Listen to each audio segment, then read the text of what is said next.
Hello, internet friends, and it is Saturday night, and we are playing Call of Cthulhu on Quests in Chaos. Thank you so much for joining us. I am super excited to once again have everybody here from their undisclosed locations. We have survived another week, so congratulations, everybody. Survived is that's the baseline. Just survive. Um, I'm excited to see what happens tonight. I think all sorts of crazy things could happen, and I just hope that everybody's doing all right. How is everybody doing? Good. Yay! I'm pretty good. Nice. It's it's this is our fifth undisclosed location episode, and we're slowly. I think everyone is getting better, and just by the time we get good at it, we'll have to go back to being in person. That's the get to go back to being. That's right. And then learn how to be around the table again. I don't know how we're gonna do that. Fisticuffs. Man, not going to Fremont has been the best part of this quarantine. That's like no shots to Fremont, but just it's like 2 hours. Bring your mask. Is that how we'll be playing? Will we all be wearing masks when we all meet up? Yeah, and it'll actually be we'll actually be doing ventriloquism. So we could actually have people sit in who aren't us, and then we just sit in the back and just like hash it out. This is like some weird improv game. That would be amazing. And people are like puppets in front of the string, like. Actually, come to think of it, at the table, I am 6 foot away from all you guys. Yeah. Now you guys are dead, but I'm fine. So I actually made like the normal. I think I actually made that comment during Salt Marsh. I was like, yeah, no, I'm well away from you guys. Y'all can deal with over there. Just a few announcements before we get started. As always, thanks to Gordon Biersch, our sponsor, because beer. It cleans your mouth. It's sanitary. There we go. We have Nick's already moved on to the hard stuff, so we can't really. I forgot mine at home. I was kind of sad. I was going to bring some bourbon or something. No, because if you think Emma Chaos is fun, drunk Emma Chaos. Crazy. We also, of course, Nord Games. They've been giving us all sorts of prize sponsorship with copies of decks and things like that we're giving out. We really love working with them, and we love using their stuff. I finally got to get some experience with it in the Carbon 2185 game. It really, I think, adds a lot to the game, and it even works pretty well just sort of reading it out. Although you do have to keep track of what you've got. It becomes a little like resource management thing of like, don't forget you've got a +1 on something. Do those cards for you guys who run those games? Do those cards run out at the end of a session, or do you keep them until you? Yeah, they don't carry over to the next session. So you got to use them like right then. It's always really frustrating when you get a natural 20 in the last like 10 minutes of the session. It's like, this would have been nice a half hour ago. We have tonight we're going to be giving away either a Gale Force 9 deck of your choice, or the actual prize that you should really take, a Call of Cthulhu starter set. We'll be giving that away sometime when Thomas says, I just wait until the producer says something, and then I go, yeah, that's dance monkey dance. I also want to give a shout out.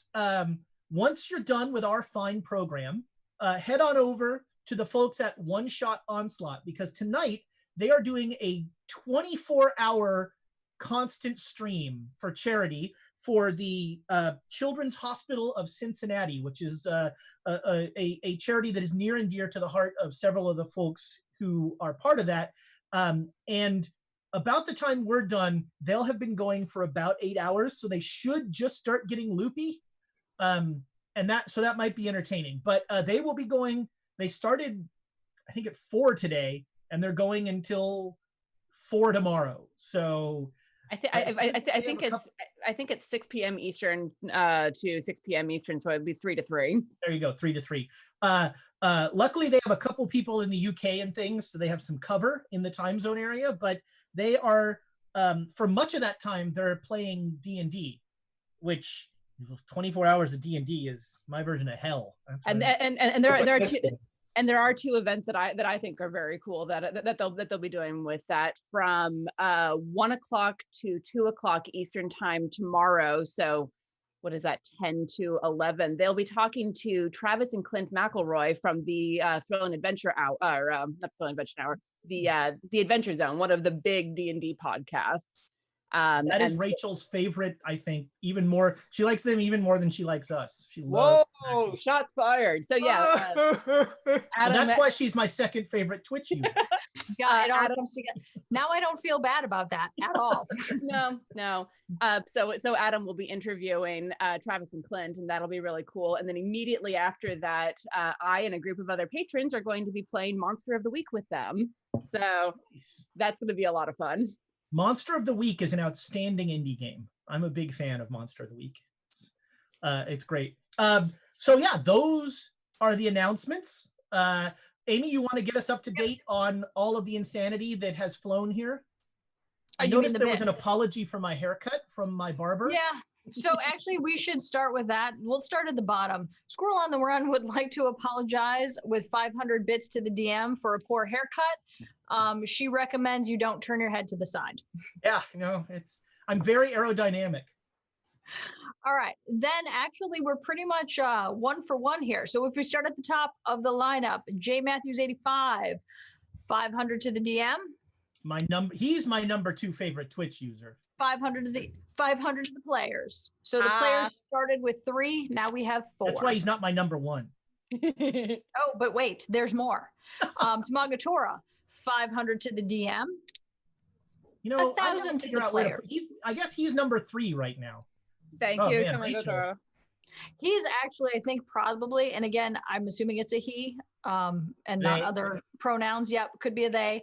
I've met Tamagotora in person, but fire. Love you, man. Yeah. Fire. Yeah. We can't start fire until we get out of the ocean. So Sure I might have to use that prematurely. Okay.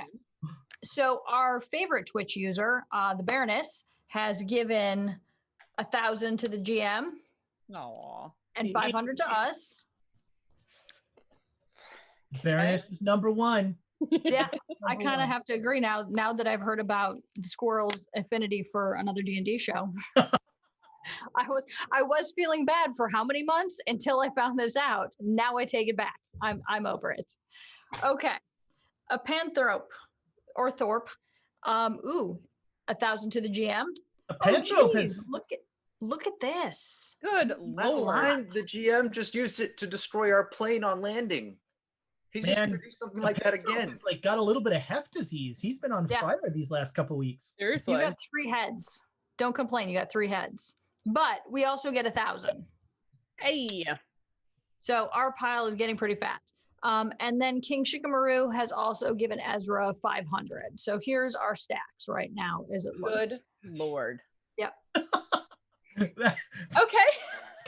That doesn't look at all obscene. The innovative shish kebab method of demonstrating. What was the name of that kebab game? I got my favorite talk. Well, because if I do this, they're going to accidentally flip out of my fingers. You know how that goes when you grab something by the side and they just go, boo. That would be, we need a GIF of that. No, not today. Well, thank you all for your support, especially and only the people who gave me inspiration. Much appreciated. That was pretty much everybody. I do have one. It's been a little bit, but when the Baroness is around, I have to do a G.I. Joe moment. And this G.I. Joe moment is the one G.I. Joe toy that I never got. I think Thomas might have had this one. I'm not sure. We'll check. But the aircraft carrier. I had that. You had the, yeah. So Tom had the aircraft carrier. It was literally, the sides were a cardboard box. And then he still has it. Tom still, oh man. Wait, is it in the house somewhere? It's in the house, isn't it? It wouldn't at his mother's house. So would yeah, have to get shipped it was legit 5 feet long. I built that thing in my living room. My parents immediately told me to get the hell out of the living room. I put it in the garage. It lived in the garage for 2 years because there's nowhere else it would fit in the entire house. Now that I know this, it's not getting shipped home. Never mind. Thank you. the funny part about the aircraft carrier was it never appeared in any of the GI Joe. It didn't appear in the cartoon. It didn't appear in the comics. It was purely a toy construct. They were pretty good about everything else appearing, even the weird stuff, man. And the 90s GI Joe stuff got weird. There were like talking animals, weird stuff. Yeah, in the 90s it got weird, but the only way that my parents could have really shown they loved me was getting me the GI Joe aircraft carrier, and they never did. Castle Grayskull was a sad, poor replacement that I never liked the He-Man stuff, the weird like action figures that, I wanted Swivel Arm Battle Grip. That was my. Yeah, but Castle Grayskull was pretty awesome.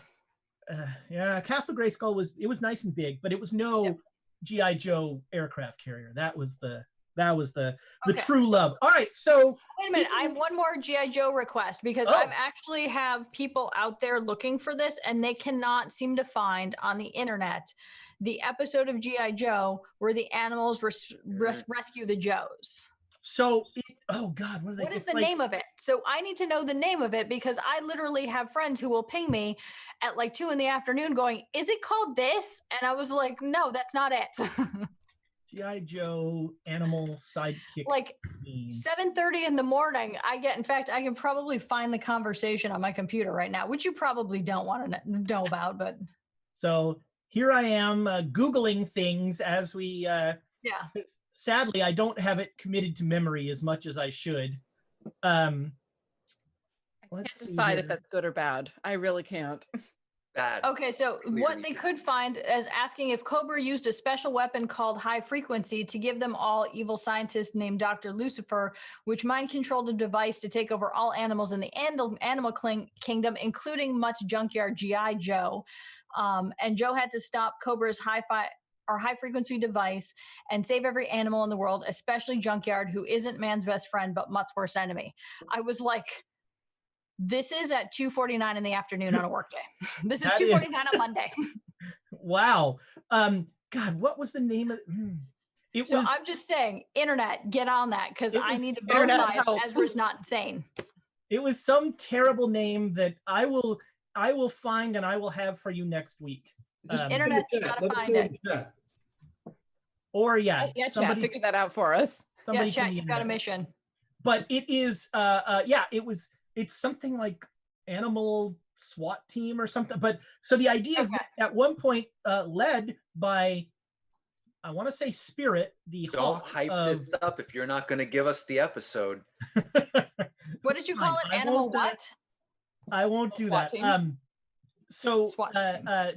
idea was that all the animals then went and saved them. I'm not sure if it was it Dr. Mindbender, not Dr. Lucifer? Because Dr. Mindbender was the evil Cobra scientist. Mm-hmm. Really, if Serpentor wasn't involved, I was out. Serpentor was the best.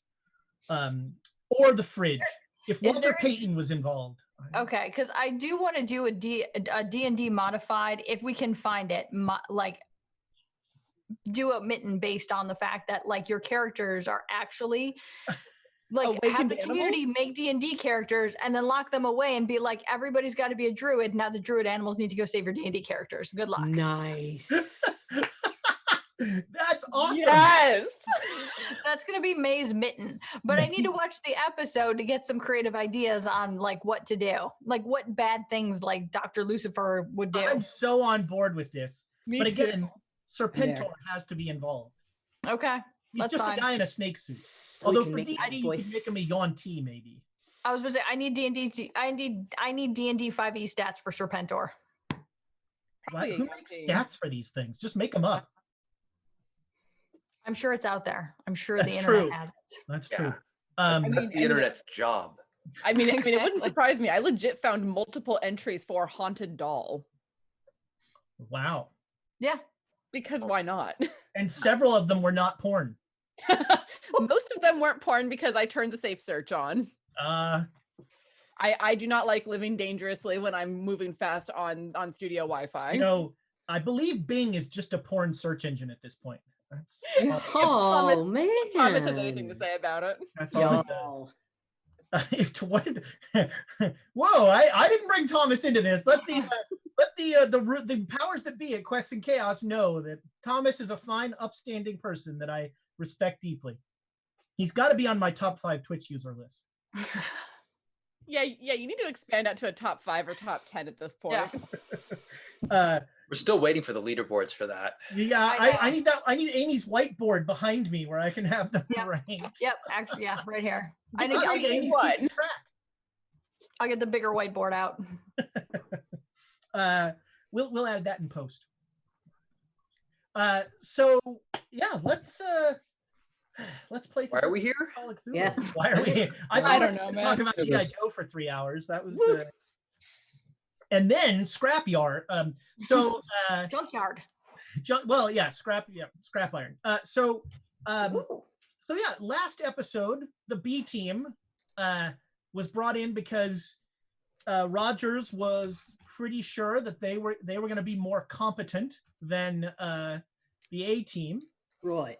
And they proceeded to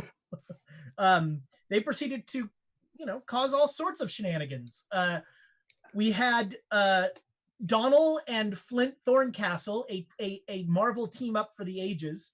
They decided to do some reconnaissance of the plantation that Nitocris, who's going under the name Sharifa Arwash, I believe is correct. Yes. And they got the military to give them a plane, and they decided they were going to fly over. And flying over once was no problem, but flying over a second time, apparently they got some attention from people they didn't want to get attention from. A massive sandstorm appeared seemingly out of nowhere after the military had told them that the weather was good that day and pretty clear. And then, perhaps more disturbingly, their pilot's head popped off. And Donal disposed of the body of the pilot, but the head stuck around. And, Flint, props to Flint. Flint has saved this head from a lot of terrible things. He's, he might have a new sidekick. Yeah. Just glue him on. like the 80s Hitchhiker's Guide to the Galaxy. Halfway Beetle Rocks. I was just thinking that. The Santa Clarita Diet is a great show if you've seen it with the character. That's right. Yeah, there you go. Yeah. And so, unfortunately, the plane crashed because it turns out neither Flint nor Donal can pilot a plane. That's Flint's fault. That's I didn't pay attention in pilot school. I should have done better. To the extent that you didn't even go to pilot school. Well, that hurt the situation a little more. Yeah. As we said when we were talking about this earlier, Flint decided to prove that any landing you can swim away from is a good landing, and they crashed into the sea, splitting their plane into 2 pieces and separating them. They have no idea where shore is. They're completely turned around, and they've only got a basic idea of where each other are. They've heard, I believe Donal heard Flint yelling. That's right. So I thought you got to me. He did, because he was holding the head up. I was. Yeah, you see the head. That's right. You see the head popping out of the seat. Meanwhile, Dr. Doyleson and Emma. I can always remember Amy's name. That's Dr. Doyleson and Emma went to a party. Well, actually, I think Emma went to the party. Emma went to a party. Doyleson went. Yeah, I went as well, and failed at flirting. Went to a party at the museum, and that's where we found out that Dr. Doyleson is a terrible flirter. Terrible flirt? I don't know what the... It's a flirt, not a flirter. I see. I'm old. And did not, as the kids say, have any game with Nitocris. But Emma was able to... That is a great idea. Why did you not do that? You want me to sleep? No! There are so many things wrong with that idea. Oh, that's how you make Nyarlathotep mad. He's like, you're cheating on me. Well, so yeah, I'm much more concerned about the Chinese trap. Does that Brannigan school of defeating her? First, you must seduce her. Yeah, you met her at the party. Emma had a brief conversation with her, and you also met the interior minister of Egypt, who we actually, right before we started, I binged there. Are you people happy? And it turns out that there was actually an interior minister in 1925, and we could retcon it to his real name, but we're not going to, because in this world, in this reality, the interior minister is Minister Asif, who talked briefly with you, and then talked a lot more with Joe later. And then Joe met up with Minister.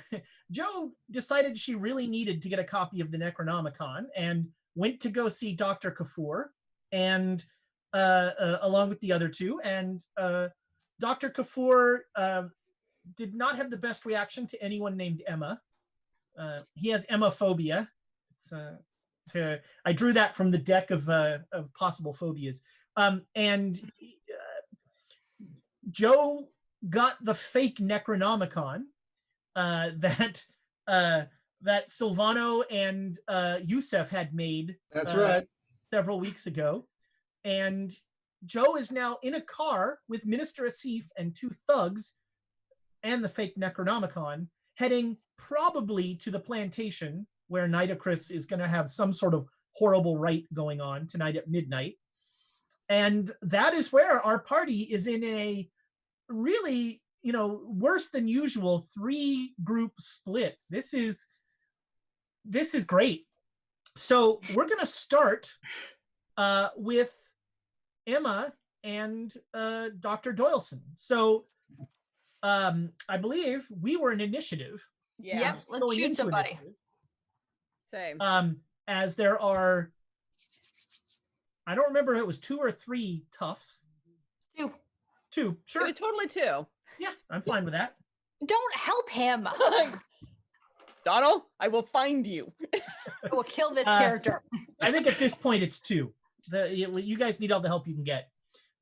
And so we go directly into initiatives. So 80s, 70s.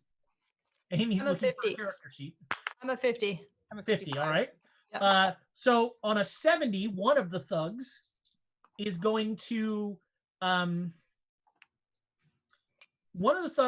just try and grab Dr. Kafur. And Dr. Kafur is going to make a dodge roll. I will allow you to inspiration Dr. Kafur's dodge roll, which would be because he needs to finish that papyrus thing that he's doing for me. Yes. Yeah. Oh, that was a very good use of your inspiration. Dr. Kafur grabs the papers that he's working on and dodges this guy, and he runs into the cage and slams the door. Good. And as he closes the door to the cage, this gold light along the seal of the door shines. Cool. 60s. On a 60, the other tough is going to go. And he's going to go after Dr. Doyleson. So he comes up on you with a knife. Okay. And you should make a dodge roll. I will do that. I highly recommend it. While you're doing that, Malcolm X Cav gave 1,000 bits to defaults the players. Hey. If you don't specify, it goes to us. Exactly. All right. Rules. Oh, ouch. Doyleson, you just got sliced. Great. You just took 6 points of damage from this knife. Okay. John's on your character sheet. No, Sherlock was on my character. Oh, Sherlock. Which is appropriate since, So this guy pulls out this vicious-looking knife that's got like a barb in it, and he just stabs it right into you for 6 points of damage. 50s. I'm 55. I'm 50. I believe it's Doyleson then Emma. All right, I'm gonna shoot this guy. All right. A gun goes off inside the Egyptian Museum. There's no way that can go wrong. So you actually have an advantage die because you are point blank. Excellent. All right, so I got a hard success on that. All right. He does not do well on his dodge. Roll your damage. It's a hard success. What now? It was a hard success is max damage. Fantastic. That's 12 points of damage. Ouch. Okay. 45 pistols are not fun. This guy goes down. Oh wait, that's a 45, right? Yeah. Yeah. All right, so there is a deafening Cthulhu inside this room. And the first guy who's around you just goes, that you've just shot, he goes down. His shoulder stays up for like a half a second before it follows the rest of him down. And he is not willing to continue in any of this business. There is blood spattered all over the back wall. There's shelves of papers and papyrus and who knows what, and just splat. A crimsoned splotch goes across all of that stuff, and you hear Kafur going like, "Oh." And Doyle's gonna take a second to go, terribly sorry about that. Emma, you have a 50. Yep. So I'm gonna go and point my 45 at the other goon. Oh Jesus. Ooh, you know what? This person who is named Emma has a lot of luck. Like she has 90 luck. Would you like to spend some luck? I mean, should I? I mean, it's 5. You've also got a ton of inspiration. Got a ton of inspiration. Remember what happened when I spent luck and then I need to make a luck roll? How exact number? It could happen to you. How much do you have in handgun? 45. Yeah, just re-roll. Re-roll. All right, let's go ahead and approve the re-roll, and then if it doesn't work out, then we can talk about luck. Thomas just militia actually me in the chat. Yeah. Apparently a 9mm is louder than a 45. I don't believe that for a second. Yeah. I've shot both without ear protection, and oh my god, the 45 hurt worse. I defer to people that like guns. What is okay? I'm not gonna argue. I'll argue with this one later at night at home with him. So I got a 70, so I did worse as usual. All right. So that's an Amy, not an Emma. Yep. All right. The thing is, now you can't spend luck, or could you? I could technically, and I would still probably have more luck than the other Emma does. Probably.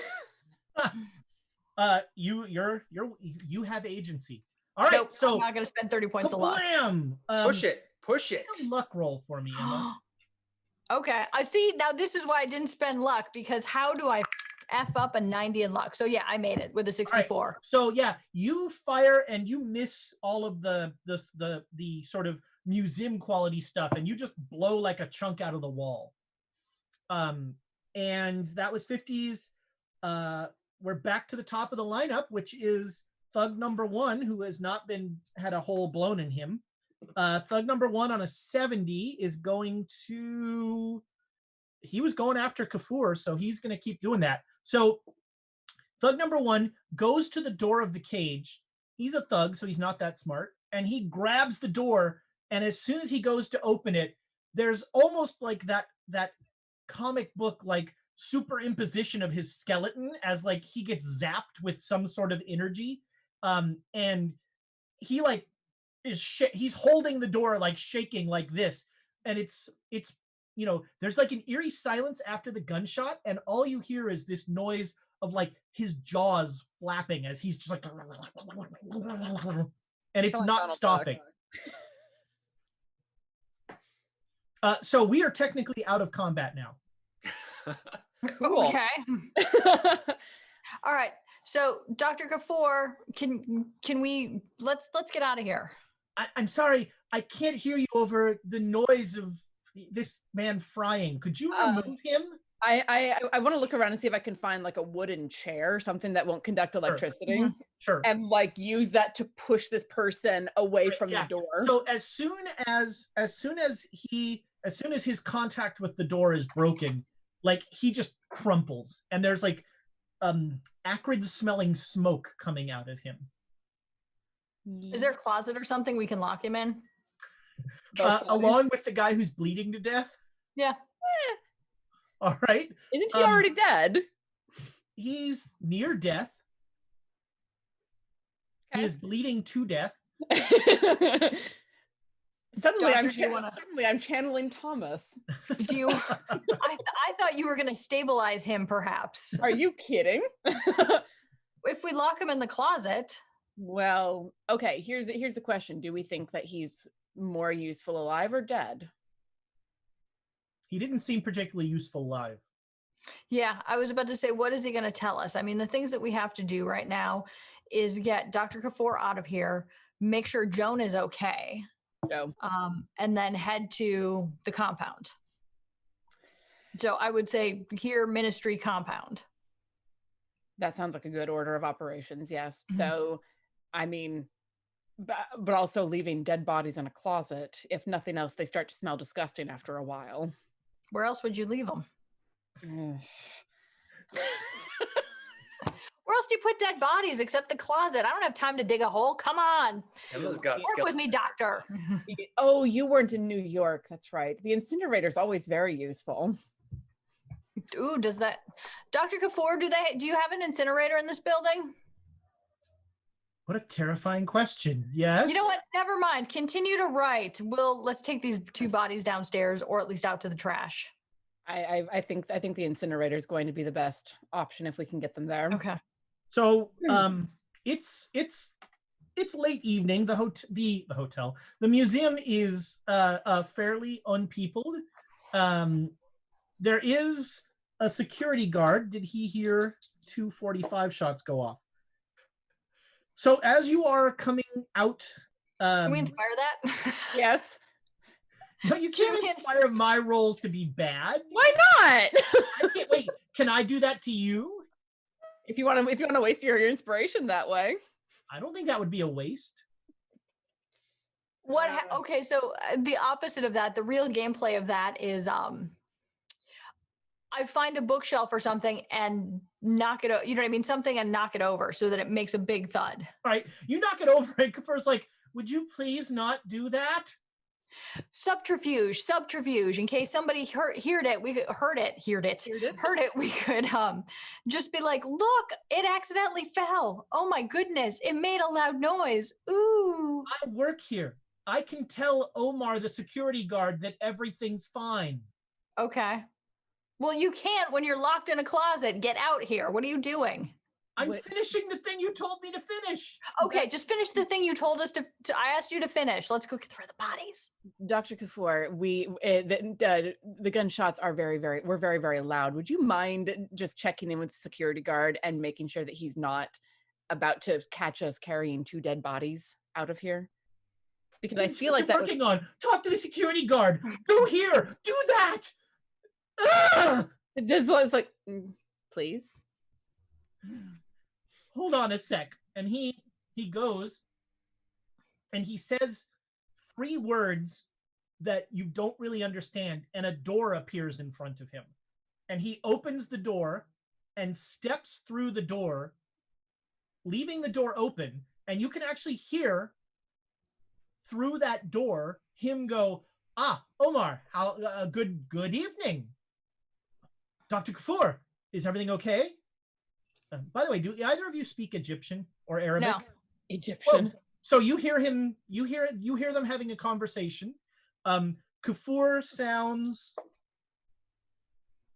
borderline frantic. And he says some stuff, and then he comes back through the door, closes it, and without regarding you, sits down and goes back to work. I just like look back at where that door was for a moment and just like, oh, okay. Beth, shall we? Doctor, are we okay to go in the hallway? Okay, apparently let's just do this. Let's just do this. So are you taking them one at a time?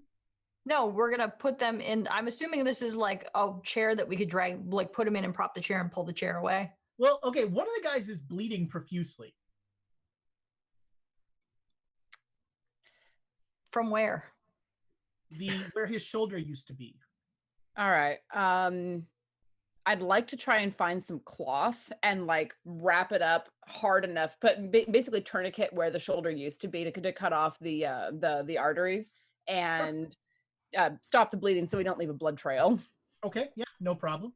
You're a doctor. You know how to do this. So yeah, you lay them on top of each other on like a wooden chair with wheels, and you're like rolling them, and then you put the semi-bloody tarp over both of them so that you're pushing, Casper the Bleeding Ghost through the halls of the Egyptian Museum. He shouldn't be bleeding anymore. I know my work. All right, Casper the Bloody Ghost. Yeah, his heart's not pumping. He's not pushing blood out at like an exponential rate.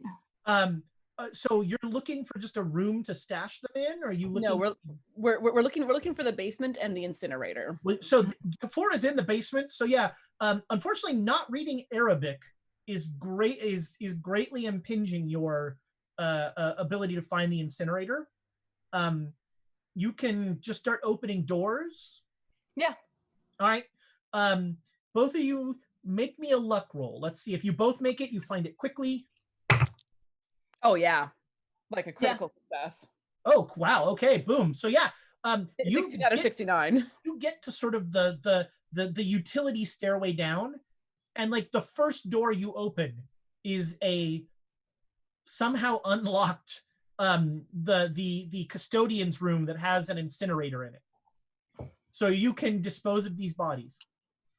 And I'm like muttering to myself as we do this, like New York all over again. All right, and on that, the camera pulls back out of the room, and it keeps pulling up, and it pulls up to a scene of Cairo, and then it starts coming down on a car that is speeding out of Cairo, and it comes into the car, and inside the car is Minister Asif, who is looking through the fake Necronomicon, and he clearly makes neither head nor tails of it. He has no idea what he's looking at. Joe, make me an occult roll. An occult roll, all right. Let's see. Nope. Okay. All you'll get is that this guy has no idea what he's looking at. Like it is clear that he is not the person that can judge if this is a fake or not. And so he's just sort of flipping through, and he looks up at you one point and he goes, I thought there might be pictures. Well, this is what they gave me. They said this was the thing. So here you go. I like to get the thing to you as soon as possible. So he closes the book and he says, so, forgive me, I've forgotten your name. Joe. Your name is Joe. It's a very curious name. The whole name is Josephine, but I go by Joe. We in my culture, we prefer to call people by their last names, but of course, Josephine. I feel a certain kinship with you, and I hope that you will not hold my brusque request of earlier against me. We are dealing with a time constraint, and my mistress is most particular about punctuality.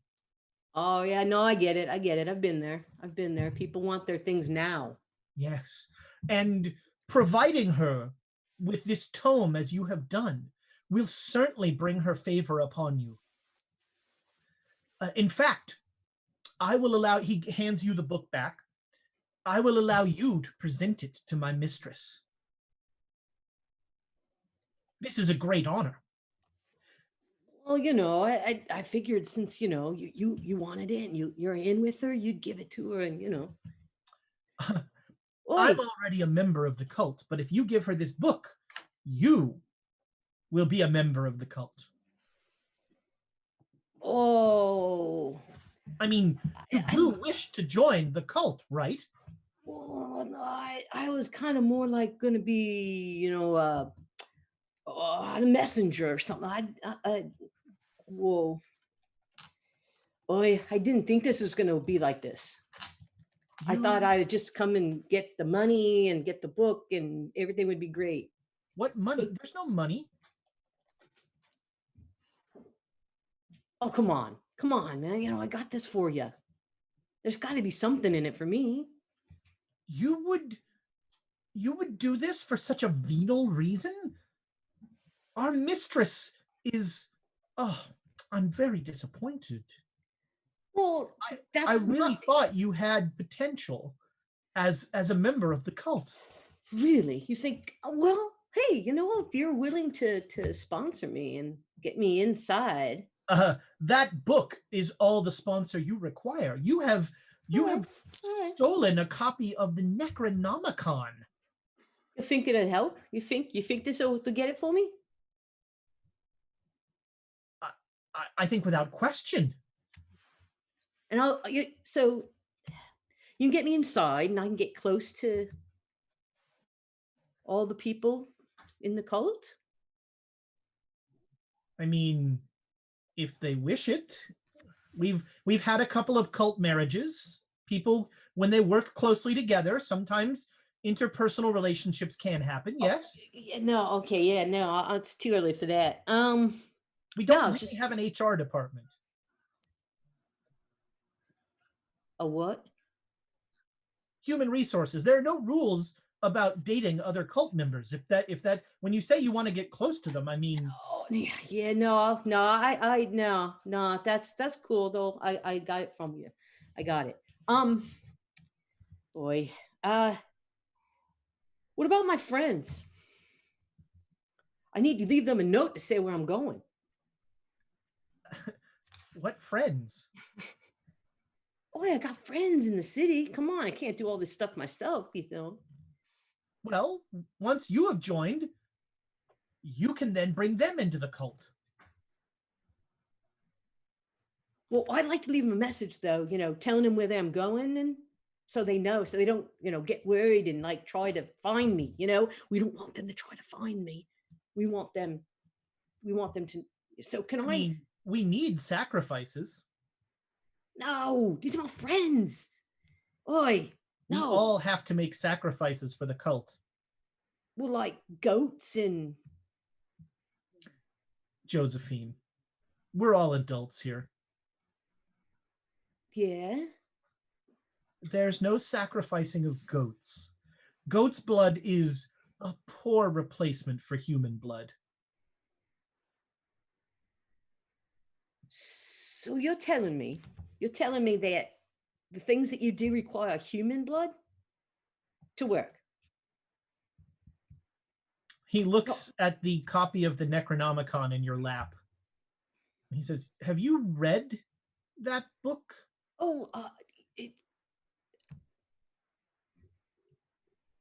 I got it from my friend who told me some about it. Yeah, but no, I can't read the whole thing. Look, there's no pictures. You're exactly. Yeah. I get lost after the first page, and I speak the language. Yeah. So that's why. That's why. The sense of the grammar in that book is atrocious. Oy. Well, but let me just leave. I was at the hotel. Let me leave a note for them, just so they know. I'm very sorry, but we're actually. He looks out his window. We are some ways out of Cairo already. All right, I get you. Be at the plantation in about an hour.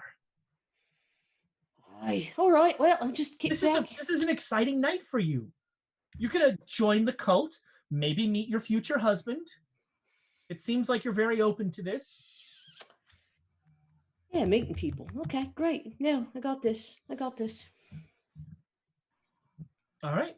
The camera pulls out of the car, and it pulls up, and it starts to fly at about above the waves across the ocean. And in the distance, you see the wreckage of the plane. And as behind the camera comes up on a barge of some sort. It's a sailed vessel. No, it's not a sailed vessel. It is being rowed. It is very old, and it is coming upon the position as it passes that barge of a head, a silently screaming head being held above the water by a single hand, and Donald Concannon doggy paddling over as he holds on to like a part of the wing that is barely staying afloat. So before that happens, yes. No Nukes for Samuel gave 500 bits for Joe's cult marriage. Nice. It's a wedding gift. Consider it a wedding gift. Yeah. Something for the registry. She registered with Quests and Chaos. They're all getting coasters. It's gonna be that's the that's flasks. The wedding gift. Flasks. So yeah, you Donald, as you came up to him, Thorncastle sank below the water, holding with his last effort, holding the pilot's head above the water. And then I made my swim check, and I made a hard success. Remember? And I came out. Sure.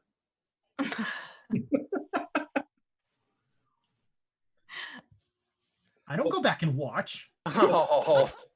Otto will get as close as he can and then try to pull Flint onto the. All right, yeah. So you are now, both of you on this wing. You're a little worried about, sort of one of you can kind of be on the wing. The other one is sort of just holding on to the side of it and treading water at any given time. You're not sure what would happen if both of you tried to use it as a flotation device. Yeah, I'll try treading. Flint, what are you holding on to that for? He's alive. Dead. No, he's very much alive. He doesn't have a body. It's just his head. Well, yeah, it's. Let it go. No. Flint, No. you need 2 hands to swim. No, I need 2 legs to swim. What are you doing? Treading water. With that? With a head. But it's not like a normal cut-off head. Are you all right? It's not like a normal cut-off head. We can't. What do you want? We can't keep it, man. We can't keep that. We can't leave him here to die. He's with the fishes now. He's right here in my hands. Let it go. Let him go. No. Help me push this towards. We have to find the shore, or something. Okay. Well. Okay. Let's listen. For seagulls. The head is like watching you both like a tennis match. As like you like, what? No, we have to throw him overboard. What? No, huh? Going back and forth. It makes no sound. The head is silent. When you say let's listen, you hear like horns blowing, like, and you see in the distance a painted black with gold inlay barge. Both of you can make a history roll. All right, here we go. I'll get the Cassous. Don't think I will. Yeah, 47 is a failure. Okay, history is under H. I somehow rolled a 4 and have a base skill of 5, so I'm going to go ahead and check that off. There we go. All right, Flint, remembering his one high school history class that he didn't blow off. This is an Egyptian barge that like the pharaohs would ride in, and it is not at all seaworthy. They were made for the Nile. But we're in the sea. But you are in the sea. How close is it? It's coming up. It's quite close. It's quite close. It's let's say 100 feet away. Let's start paddling towards that, pushing our wing towards that barge. Okay, so we want to go towards it instead of away from it. Yes. Okay, because that's not normal. They're here to rescue us. I think they're here to capture us. Why would they be here to capture us? It's a boat. We crashed. That boat doesn't belong on the ocean. That's a river boat. It shouldn't be out this far. Why do you care? It's a boat. We need to get us to a boat, man. It's a black boat with, is that gold on it? Yep. Is that gold? Why does it matter? Because a sorceress created a sandstorm out of nothing and then magically decapitated our pilot. The pilot nods when you like, it's like, So you think she magically created some barge in the Mediterranean? I'm just expecting cultists on a barge in the yeah. Well, that's good. That's my first. That's what my gut tells me. Let's take their barge then. So you start kicking towards the barge. Yeah. And waiting, you are pulled up by powerful arms, and the head starts screaming again, silently, as it looks up, and I'll make a sand roll. Yeah, the head is just like, I cover the head's eyes. I will allow both of you a luck roll to not look up at what's picking you up, or you can just look up if you choose. I'll roll and see what happens. All right. I think I want to know what's picking me up. All right. You both. 78. Thank you for picking me up. So you are being picked up out of the water by the body of a man and the head of a crocodile statue. It's like black stone, but like one of those crocodile statues. Oh, and this is way worse than cultists. Both of you make me sanity rolls. Yeah. Oh, that's 83 is a failure. That is indeed a failure. But a 20, I'm in the clear. Everything's fine. The head prepared me. Donal, you lose 2 sanity. Right. And Flint, you are remarkably okay with all of this. Having the head there was really a comfort for you in this time. Yeah. Well, I knew to brace myself. When the head started screaming, I'm like, oh, this isn't good.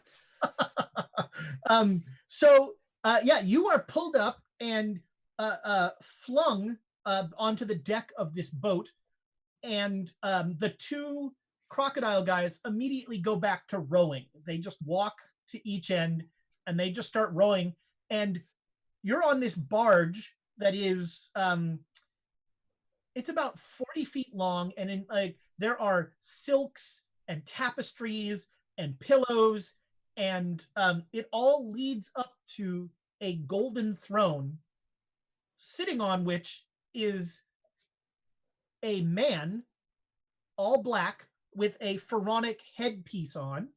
I can't do it in this chair. It's harder. There you go. That's good. That's it's good. the wrong chair, man. Put my hand on Flint's shoulder. I don't now. Donal has not met the Black Pharaoh, I don't think. I don't think. Yeah. That's right. He's heard of him, but hasn't actually he's heard of him before. Right. I don't think I've heard of him, but I will. Thank you very much for your. Flint, this is not good. This is not good, Flint. This fellow, he's not here to help us. I am here to help you. He did help us. So far. I'm here to save you, to rescue you. We could just go back to swimming. I think we'll be all right. Well, I for one appreciate your help. Thank you. Thank you. Do you welcome. know how to magically reattach person's head to their missing body? I can do this. Yes. Oh, don't ask for that. Well, we have very few options, and I think very few people are going to help us with this. Don't ask for that. He'll give you what you want. He's right. I'll give you what you want. Is this a monkey's paw sort of deal, or would you Can I see the shore from here at all? Is there, I don't know how close I am to the shore. You can't see the shore from here. Not yet. But when you look, the oar guys are like outboard motor fast. They are like churning with inhuman strength.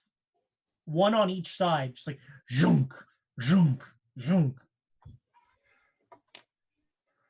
I turn to the head. What do you think? Are you interested in this? Flint, he's dead. Oh, I cover his eyes back up again. Like they're there. I can give both of you whatever you want. It's Donal, isn't it? I could reunite you with your friends. Ian. I could send you to Shanghai. You could see what Alexandra is up to. I'm not sure who you're talking about. You're not. No. And you don't recognize these people. And he like holds up his hands, and like there's an interspersed image of the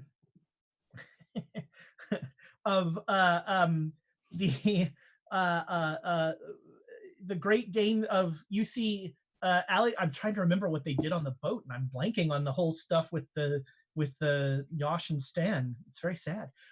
Dinners. And you see, you see Alexandra basically drawing her knives out from nowhere, preparing and fighting fishmen. You see Silvano eating a fishman. You see they're under some sort of attack, and they fight off the attackers. But you see that poor kid that you like roughed up back in England is like cowering and running away. You don't think they have need of someone. Wait a minute, I know exactly what you want. And he snaps his fingers, and the view changes, and you see Silvano pulling your rifle out of a bag.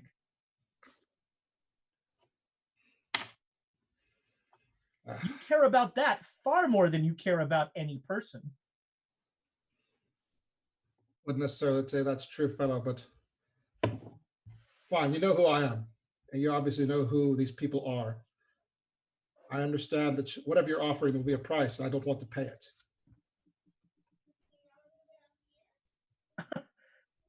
We can discuss the price if you wish. It's quite simple. What's the price? What am I missing here? I will give you exactly what you want. I will give you the death of Nitocris. All you have to do is give me the headdress of eyes. With the headdress, the thing that Emma was wearing. Oh, it's moved several times now. I don't think I have the ability to give that to you, fella. Oh, I could teach you how. I have but to give you the word of power, and you can remove the headdress from anyone. Let's just say I use this word of power and remove the address, and I don't give it to you. Then what? Well, that would go very poorly for you if we had made an arrangement. I don't know if it's my decision to make, fella. It clearly is. You're here now. Make a decision. This is not complicated. I can save your headless friend. I can kill Nitocris for you, and I can send you to Shanghai. You will be waiting for your compatriots. All you have to do is give me the headdress of eyes. I feel like there's a catch here. Perhaps tell me what you think the catch is. Perhaps if you give me, say, 24 hours to consider your arrangement, a little time to drink and think it over. Well, I mean, you'd miss the ritual at the plantation. I've been fortunate to miss that. Perhaps if we could make that ritual, then consider it. I've already done you one favor for free. I don't have any more free favors to give. You would kill Nitocris. I would. Just for this piece of jewelry. Yes. I would also give that man his body back. And I would send you to Shanghai, where you can be reunited with the true love of your life. Well, it's not that rifle, by the way. I have other rifles. You really like that rifle a lot, don't you? I have other rifles, but I think he was referring to something else. What's this headdress? Oh, it's a bossy piece of jewelry. Talks to you in your head. A bossy piece of jewelry. Perhaps Would there be consequences for him having this? I'm sure it's probably terrible. Oh, I mean, is it worse than the current situation? It must be to some degree. I've had a fair amount of success making deals with people like you. And I have maintained my side of the bargain each time. And in fairness, you have maintained your side of the bargain each time. Right. what deals have you made with him before? Well, charmingly, and at this point he leans forward. Actually, the last deal I made brought Nitocris into being. That's troubling. However, you're saying you would destroy her. Oh, yes. And I'm concerned she could just be resurrected again, correct? I'm not sure how permanent this is. If we were to make this That wouldn't be sporting. If I kill her, she will remain dead. All for a piece of jewelry. Can we talk on the other side of the boat? Of course. Of course. He I'm goes sure back and he sits on his throne. I'm sure he can hear us no matter where we have this conversation, Flint. Well, it's still polite. I am omniscient. Yeah. So if he's the one who brought her back, then screw him? Perhaps if this fella can see into the future, maybe we'd be successful in killing her anyway. So it's not something he's really doing us a favor by killing her herself. But this jewelry. Yeah, he would have just brought her back in order to maneuver us to getting what he wanted to begin with. What is it with this particular piece of jewelry was being used by this fella, cult leader in London. And he was a very powerful sorcerer. The jewelry was giving him special knowledge, abilities, whatever it was. But the fellow wasn't wearing it when we found it. I believe that Emma was the one that found it. He wasn't even wearing it. She, of course, put it on, and so the story goes. But she never told us about that. In any event, it is a powerful piece of magical jewelry. I'm sure that it goes to him. Who knows what he could do with it? I'm sure it's a terrible bargain, but I'm trying to decide. It still is quite tempting, my fellow. We should politely decline.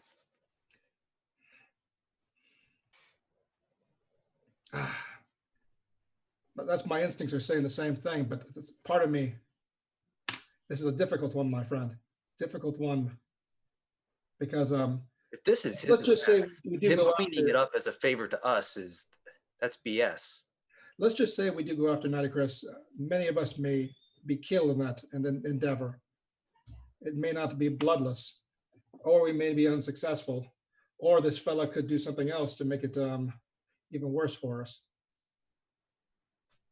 It's some sort of game that we're playing, his game that we're playing. But I just wish I knew what the rules were. Well, until we know, my suggestion is to refuse.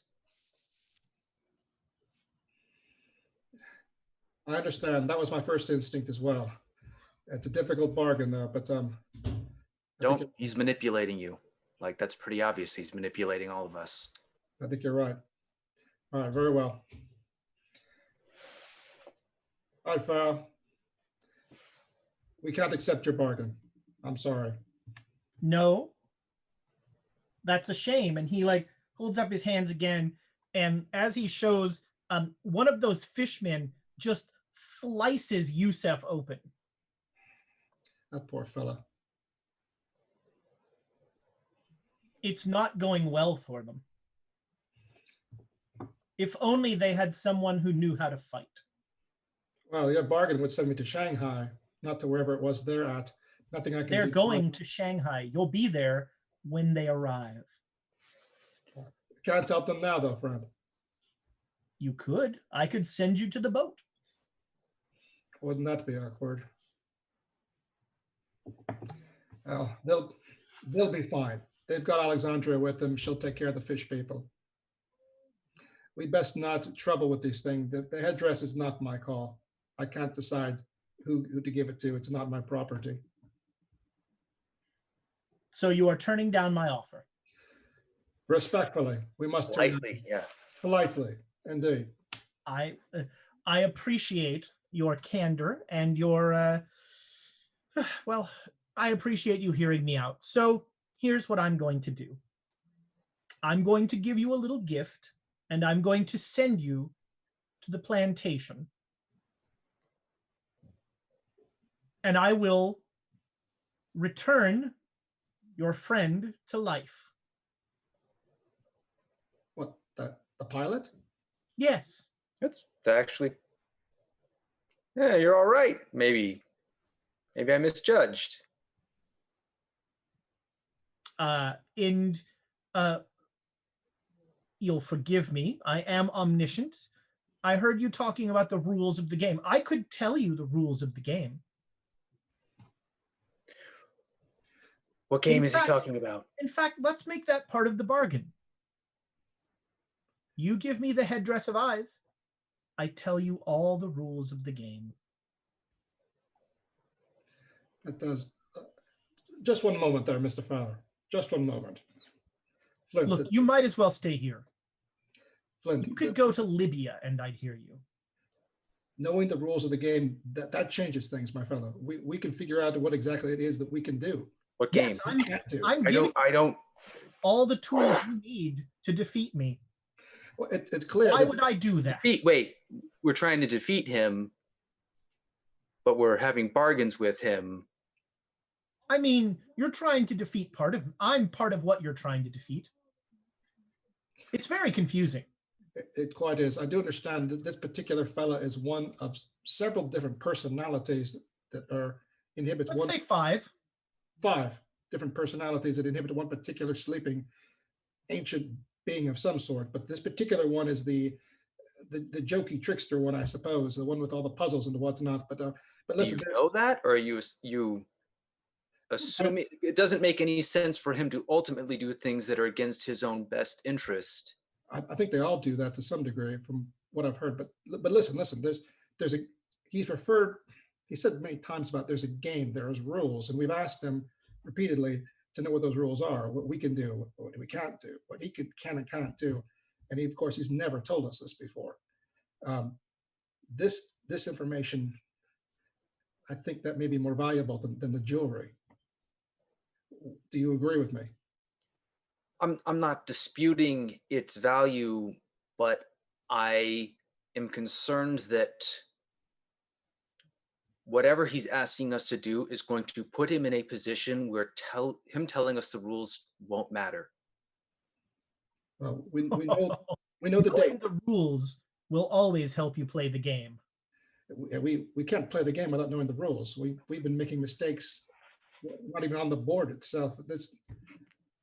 That to me. Oh, that's Thorncastle, you would not even understand. The world has ended because they didn't understand the rules of the game.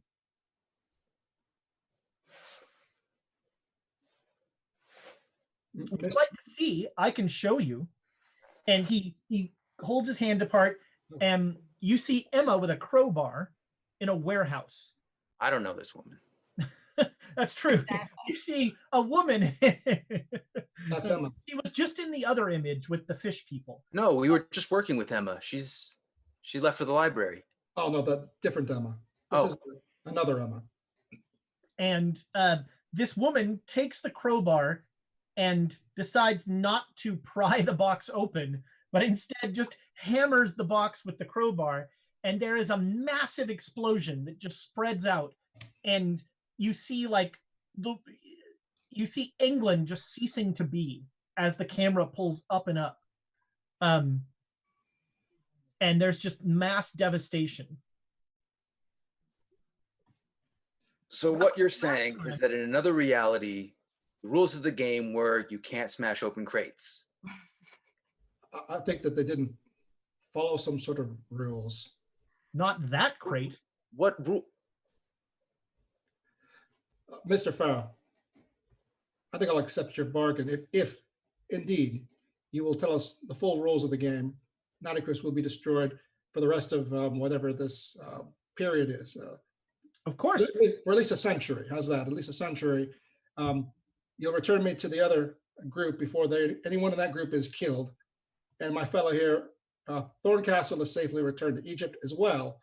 This pilot fellow, whose name I do not even know, is returned to life as well. That is First Lieutenant John Anderson. Good fella. He cheats on his wife.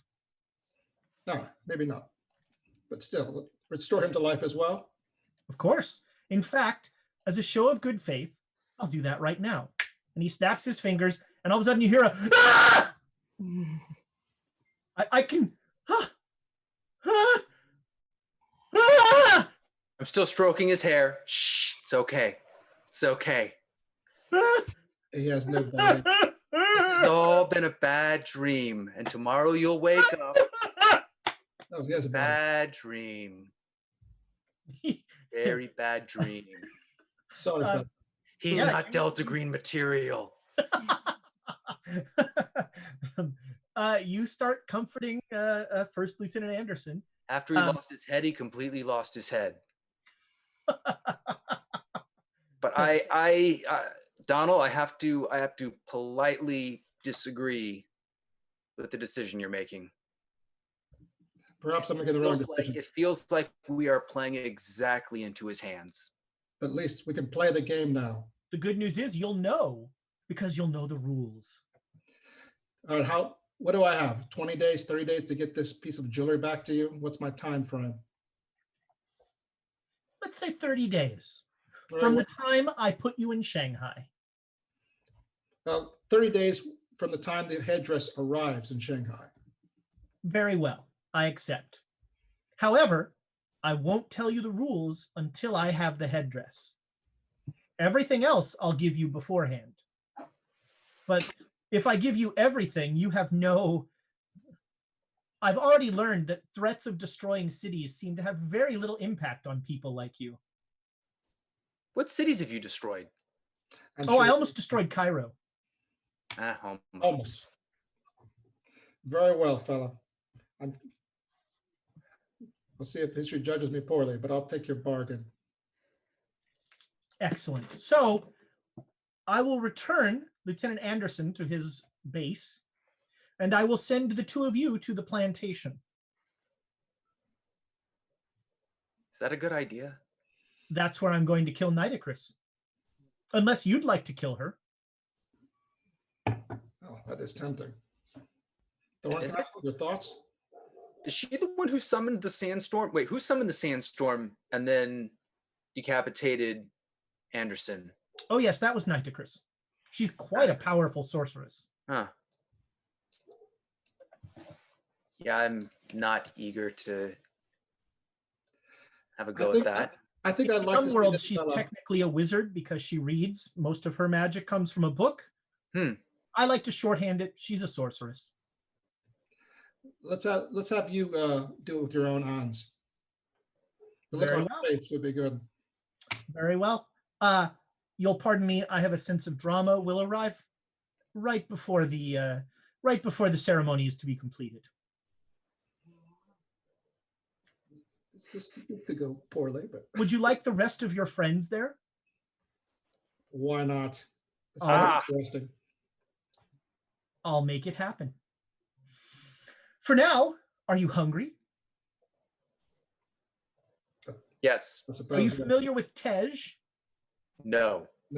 Tej is a beautiful honey mead that my subjects made for me. It tastes much better with a drop of their own blood, but I can understand if you don't wish. I'll have the non-blooded version, please. Of course.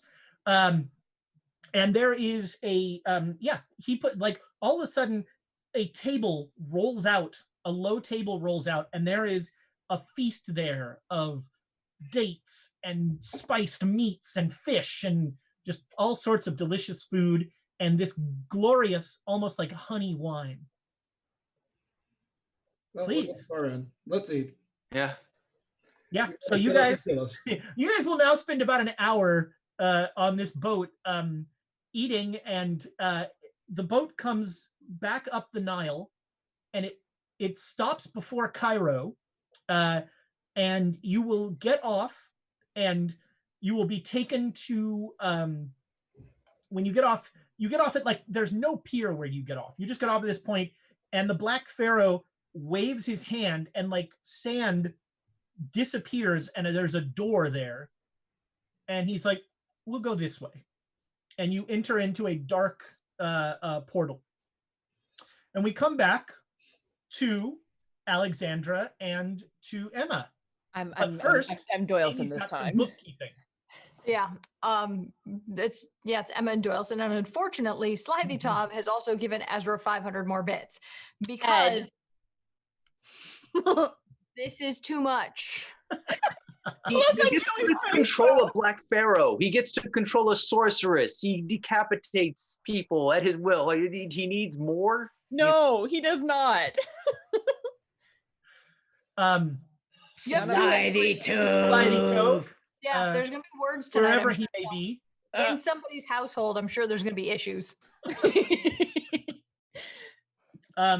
So yeah, you two have about the time you get back from making sure the body is burnt enough to not be recognizable, the Kafur comes out of the cage and says, I've done it! I've completed it. We have to get to the plantation. Excellent. Let's go. Right. Do you have a car? I can get a car. Omar can get me a car. All right. Okay. What are we going to do at the plantation exactly? The ritual that we've created here. Okay. All right. This ritual will undo Nitocris. All right. I mean, that's what you wanted. Yes. Yes. Yes. Do we need anything? Do we need any supplies to take with us? Do you have guns? Well, yeah, I've got guns. Those would be good. Okay. Like, you don't need water of the Nile or like bat's wings or crocodile head or whatever it is that you wizards do. I am not a wizard. Okay. I'm merely a student of the arcane. And all of that sideshow mysticism crap, that doesn't do anything. Okay. That's just to sell it to the rubes. So is there anything we need to do or not do? We should not die. Okay. Step one. Although a little human blood could be useful. I'm gonna like look around the room at the various puddles. Yeah. I was like, why did you say that when we had 2 bleeding bodies? Oh. Honestly, though.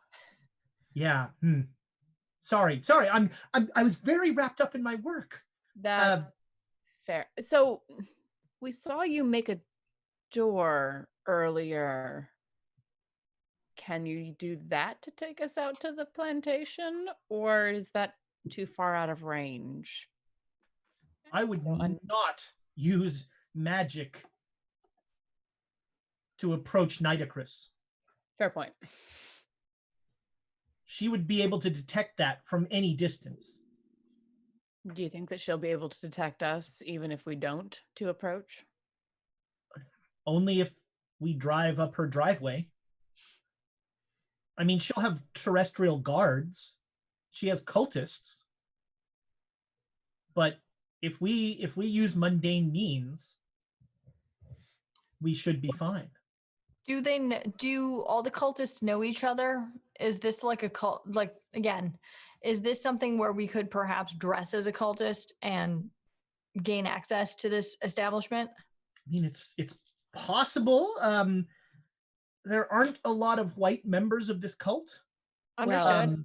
And Beth, I'm going to pull out the card that she gave me and hold it up between 2 fingers. I do have something of a standing invitation. Ooh. I mean, All right, I'm entirely sure that she didn't mean for it to be used like this, but I can use the boorish American joke and talk my way in, maybe. Mm-hmm. Okay, let's go. All right. So, yeah, Kafur will hector the poor security guard into loaning him one of the museum trucks. And so you are in this,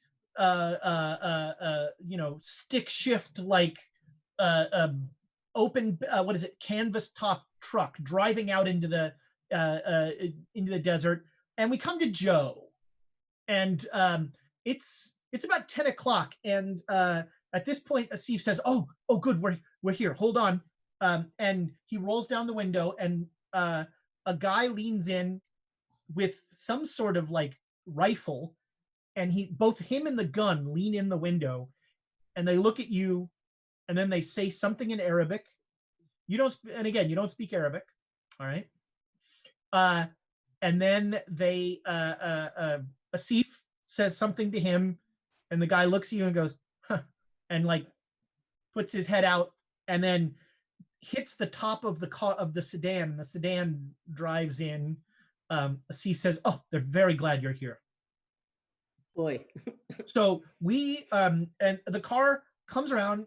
We're going to pull up to the plantation, and then I'm going to bring you into the drawing room, and then you will present my mistress with the book, and that will bring you into the cult.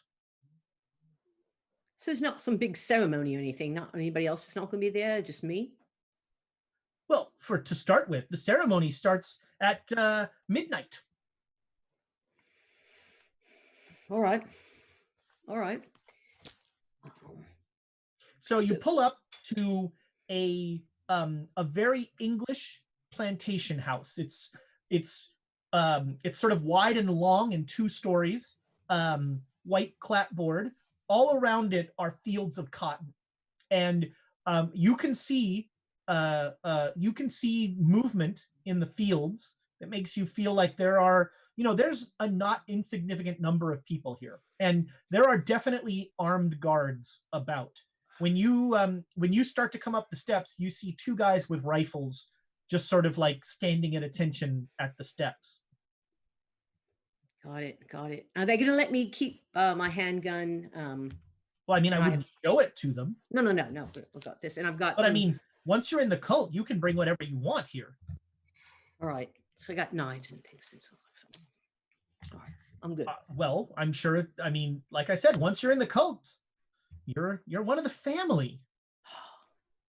A family, yeah. I wish I had a family.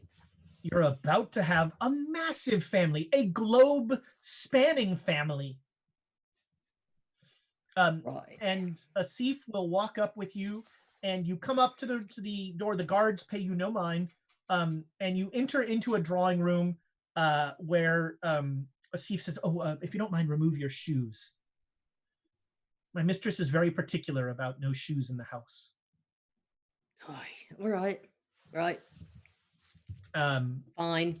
Takes off his shoes, and he puts on a white light linen robe over what he's wearing, and he takes one, but he doesn't give it to you yet.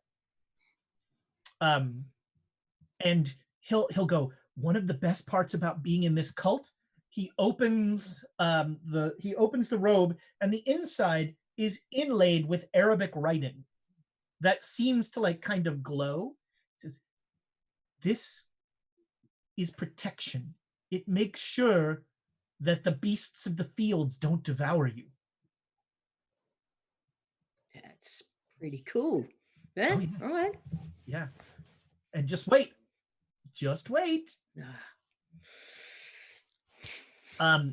It is appropriate to bow when you are brought before my mistress. But if not the king, if genuflecting is comes up to you, that's fine as well. It's not the king. I mean, she's the Queen of Egypt. I get it. All right. So as he's saying this, like another guy will open a door to the drawing room. You'll go down the hall, you'll come in, And inside is a young, attractive African woman. She's wearing very modern clothes, a dress with like a high thigh slit, and she's sitting in a very comfortable chair reading a book. And she closes the book and she says, "Hello, welcome. I believe you have a gift for me." And at this point, like Asif like nudges you. Oi, ma'am. And I reach out the book. Oh, I brought this. She takes the book, and it's in her hand. And there's like there's a second of her eyes sort of looking up into nothing. And then the book starts to burn in her hand, just like a piece of paper, slowly as it burns down. Why have you brought me this? Because I told you wanted the book, and I got the book. This is not Al-Asif. This is a poor forgery. There are not even illustrations. Well, we thought there was something wrong without no pictures, but they told me this was the book. This was the book. Asif is like, my queen, the woman said she had the book. The woman said it. Yeah, no, I was told this was the book, so I brought it to my buddy here, and I'm sorry that's not the right thing that you needed, but I'm very grateful for that you let me in here. Asif has brought you here. That means he trusts you. Asif, will you vouch for this woman to join our cult? We don't have many English people. Oh, my queen, she truly believed she was bringing you Al-Asif. It's clear that she was not smart enough to notice that it was a fake, but she clearly tried. So yes, of course she should join the cult. Oi, buddy, oi. Well, Asif, I have seen the future. Tonight will be a great night. My lord tells me that we will, no matter what happens, we will be victorious. The loss of the book is a minor thing. So, Josephine, do you pledge your unearthly fealty to the cult of the Black Pharaoh? I thought it was you. Who's the Black Pharaoh? My husband. I am his consort. Oh. So you're getting married tonight? Is that it? Oi. Wow. So he's already your husband? Is he fiance? What? Well, this is exciting stuff. So is all the cult people coming here? Yes. We have gathered the cult for tonight's ceremony. Oi. Tonight, the sands will rise. Tonight, I become the true queen of Egypt. Oh, so all the ministers and everything going to be here too. Wow, this is going to be a big night. Asif goes, the other ministers are coming? No, Asif, only you are in the cult. Oh, cult ministers. Boy, you got yourself in, oi? Yeah, I'll be there in the room with everyone. That sounds like fun. Do you pledge unyielding fealty to the cult of the Black Pharaoh, Josephine? What's that mean? What's that mean?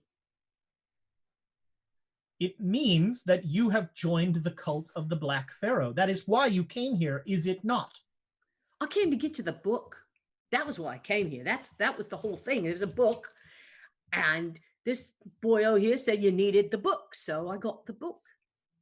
Asif just sponsored you for membership in the cult. Asif's like, you said you wanted to join. I said I wanted to meet the cult people and everything. Yeah, I'm coming. It was awesome. I wanted to find out who was in the cult. Yeah. So can I hang out? It'd be great. We're going to have some food and stuff. It's going to be a big party, right? We can have dancing. We can have music. Oh, there will be dancing, Josephine.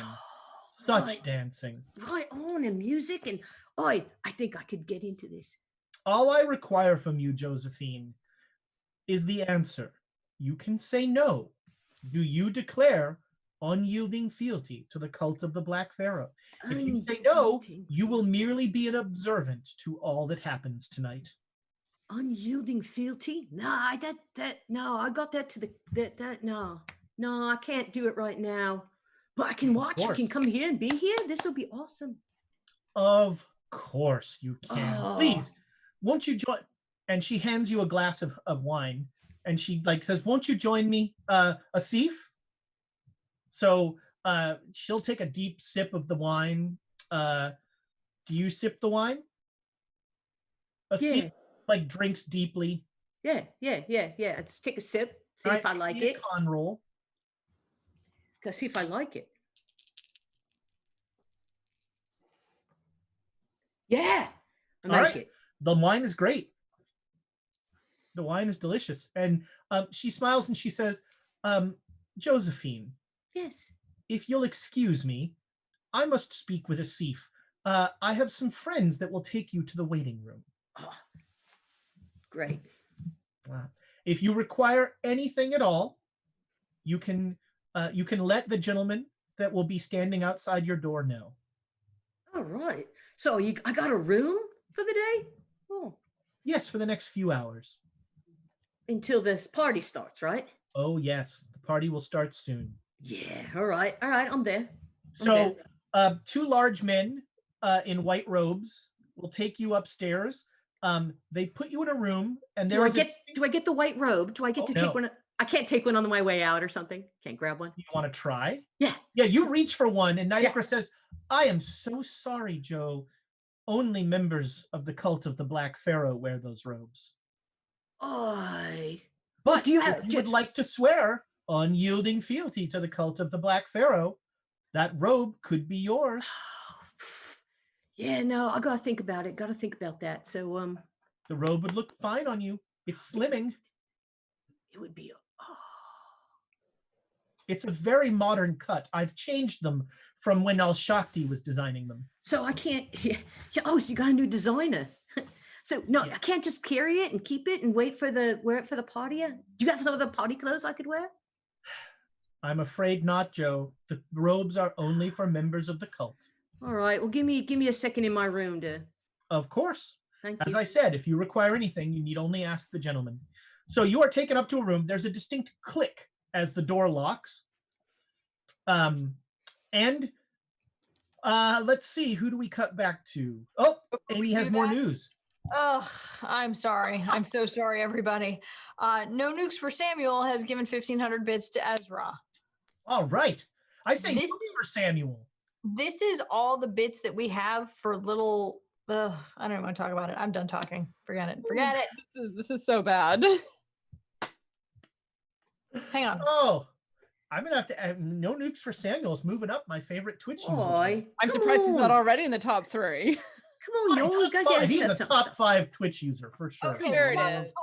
Who is that for? Because joining cults can never go wrong. Who is that for, Tamagatora? Who is it for? Is that a conditional? If somebody joins? Only if she joins the cult. That's the only way she gets the inspiration. It's about time we got someone on the inside. Yeah, real. I'm thinking. True, and the robes are fancy. Yeah. They protect you from the beasts in the field. Yeah, see, that's a good thing. And so Slightly Tav also just gave 500 to Joan for saying no to Nitocris. Finally, we get something. Oh, that's makeup inspiration, is what that is. That's That's the I don't want to sleep on the couch tonight inspiration. Correct me if I'm wrong, but that's 11 to 11. Wow. So Wow. So the camera pulls out way far. It's global. We see a car with Emma and with Dr. Doyleson in it. A truck that is coming nearer to the plantation. We see Flint and Donal walking through a torch-layered passage with hieroglyphics on the wall, with the Black Pharaoh leading the way, the two of them walking, and two crocodile guys behind them. And we see Joe sitting in a room eating dates, just like, picking at a charcuterie plate, and having a glass of wine. And with that montage, we go to break. We will be back shortly. We're going to have a giveaway. It's #chaos for a Gale Force 9 deck or a Call of Cthulhu starter set. So #chaos in chat. We will have that. We'll be back as soon as 6 people can use 6 bathrooms.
Welcome back, internet friends. What a break that was. Everybody should send pizzas to Talonsorn while you can.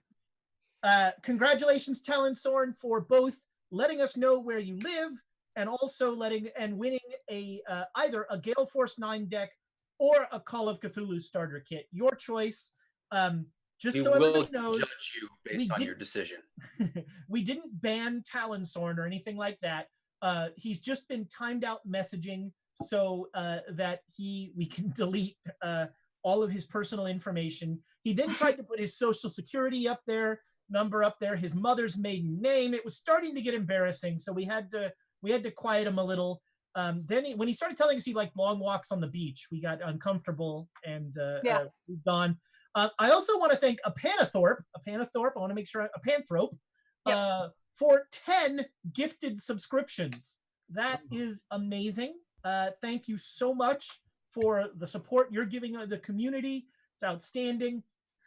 And you guys are awesome. I guess that's really the takeaway here. You guys are awesome. And Talonsword's address is we're gonna flash it on the screen every episode. His password is password.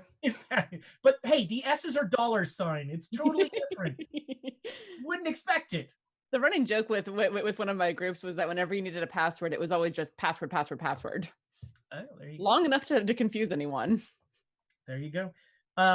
So we left off at break with everybody rushing towards, well, almost everyone rushing towards the plantation where Joan is currently enjoying a lovely repast and a beverage. So Donal and Flint, you get the Black Pharaoh stops. He's counting archways, and he stops at number 4. And he says, "This is the archway to the plantation, but if you'll pardon me, I have a bit of a flair for the dramatic, and it is still too early for us to show up." I mean, it's a good thing we ate on the barge. If you're hungry, I can certainly provide more food. I'm good now. I'm saying it's a good thing we ate. We aren't, Of course. So, do you have? I can answer any questions you might have. Oh, that's much better than a game of I Spy. Okay. Right. Do not play I Spy with someone who is omniscient. Well, no, because you have to guess what I'm spying.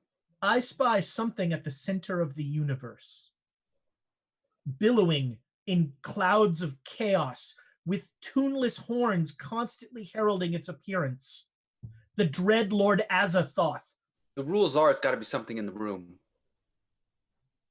He snaps his fingers, and you are floating in outer space. This isn't a room. And around you are just miasmas of cosmic dust and vapor. And at the center of it is some sort of horrible undulating globe that is surrounded by these tiny globes that make this noise that sounds like the ringing of 1,000 broken bells. We can go back to the discussion you wanted to have. We can do that instead. And you're back in the passageway. Lord, please be careful what you say to this fellow. I just said that his suggestion was better than a game of I Spy. Let's just ask him a question then. And then I tried to play I Spy with you, but... No, but I already said that your suggestion was better than that. But you felt you understood the rules of the game better than I.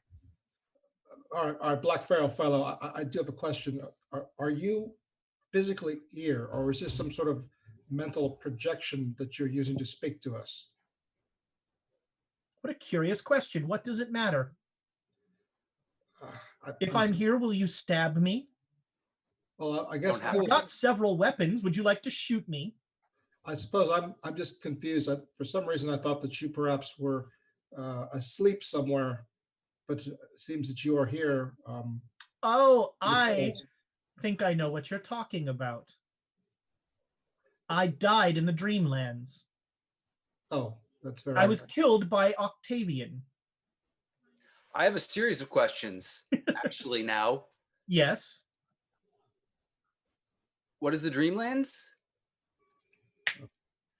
He snaps his fingers, and you are in this beautiful green rolling fields, and there are 7 rabbits. Oh wait, only 6 rabbits now. No, you told us that all the Emmas were dead. It's like we're in Ireland. Oh, that's right. All the Emmas are dead. All the Emmas are dead. So you're in a museum, an unending museum with just everything on the wall says it donated by Professor Joan. Oh, I forgot Joan's last name. What is Joan's last name? Lamb. Donated by Professor Joan Lamb. And there are just and Nyarlathotep takes you through a hall and he says, these are all rifles. And there are all these like super fancy looking rifles there. And you died here? Oh, I was my visage here was ended. Yes. I'll take one of those rifles. All right. Yeah. Help yourself. I'll give one to Flint as well. Here. Well, hold on. Let me have a look. Why? These are nice rifles. I have another question. Can we take rifles from a dreamland? They will not carry forward into when we return to reality. No. Okay. They might be of some use here, although I will make sure that no Emma harms you while you are here. What?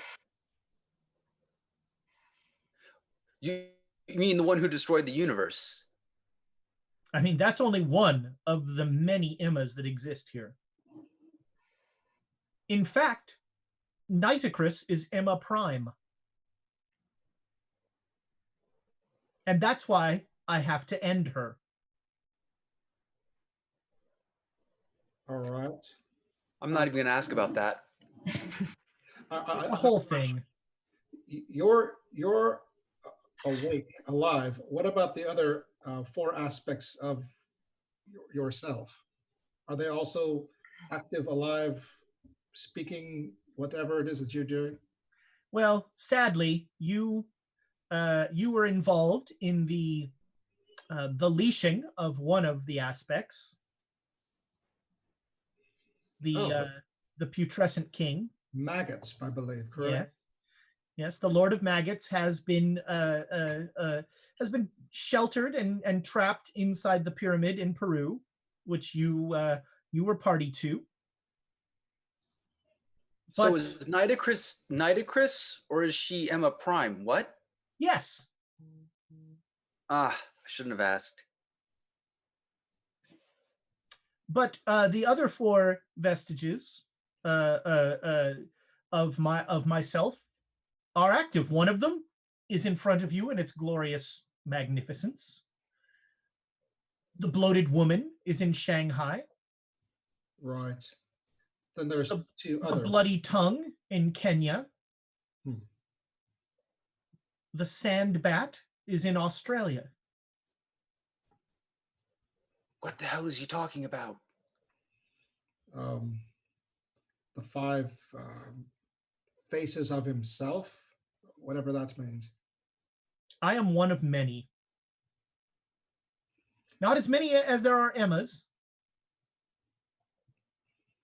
Interesting. How much time do we have here before your dramatic entrance? Time works very differently here. In a good way or bad way? Yes. I see. Would you prefer to wait in the passageway? And perhaps not ask questions like, what is the Dreamlands again? I think You I brought will. it up. I was just making pleasant conversation. Very well. He snaps his fingers in your back, and there's like the 2 crocodile guys are a little. These passageways have existed under the sands of Egypt since time immemorial. When I was first sealed inside that pyramid by those fools, I used these passages to bring my people to me, to free me. It took centuries. And then finally, That nice Carlisle man struck the final blow to free me.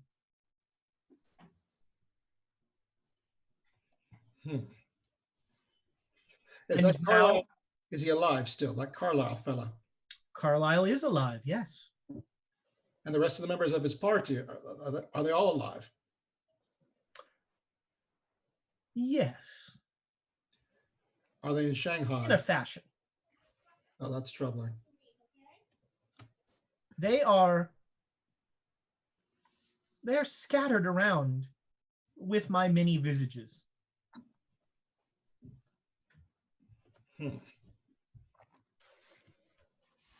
And you, Donal, have now learned one of the rules of the game.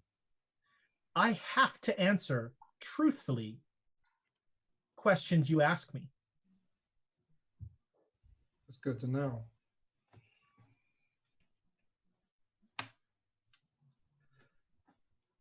Where's You're gonna learn Carlisle? the rest of the rules of the game as soon as I have the headdress of eyes. Where's Carlisle now? Not in his right mind. Is he? Where's he physically located? Yes.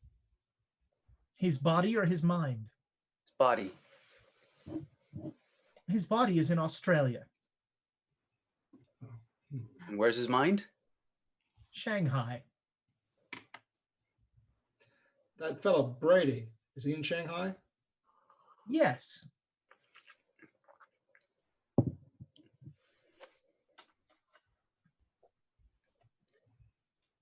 Do you know how to prevent the upcoming Armageddon?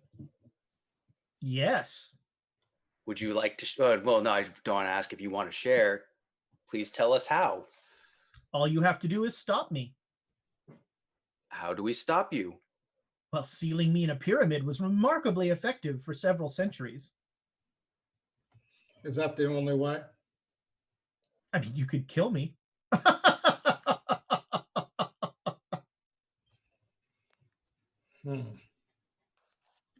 Can you be killed?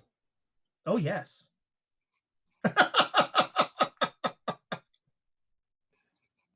Are there any remotely realistic methods for us to do this? Oh, no. Huh. What sort of? Well, how many explosives do you have access to? How many explosives would it require? Probably get a good amount Yes. from the military. You might need them all. Is there a magical means that we could use to seal you away? I Can any believe of us you do have magic? part of the capstone. Well, pardon me. Your friends have part of the capstone. Your friends on the boat. They have the means to stop me. So, isn't it great that I'm sending you to help them? Oh, it's peachy. I appreciate that. So you're behind the world ending in about a year. Yes. The world's, ending. It's simply a new beginning. When Azathoth comes forth and unleashes his beautiful devastation upon all of reality, all will be reborn in true chaos. That's bad for us, isn't it? It's not good.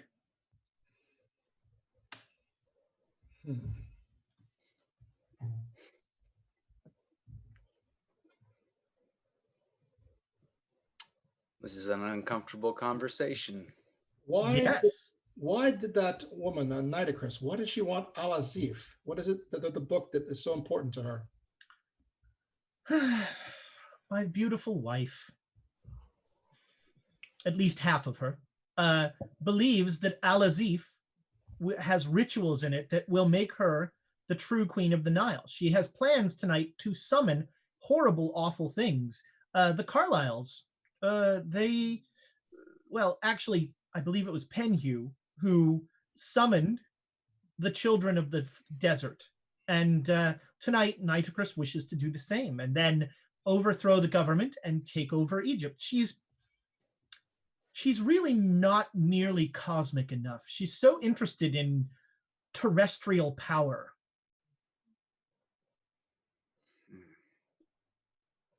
It's unbecoming, frankly.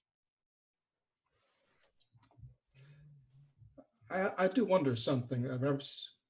Since you're asking all these questions or answering these questions for us, why do you need these humans to bring you back? It seems you're already here. Why these people that you employ?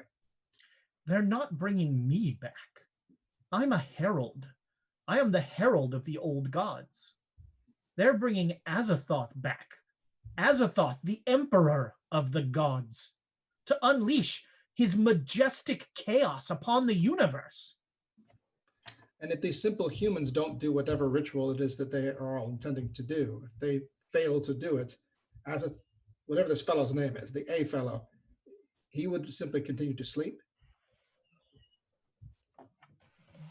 Yeah, yes.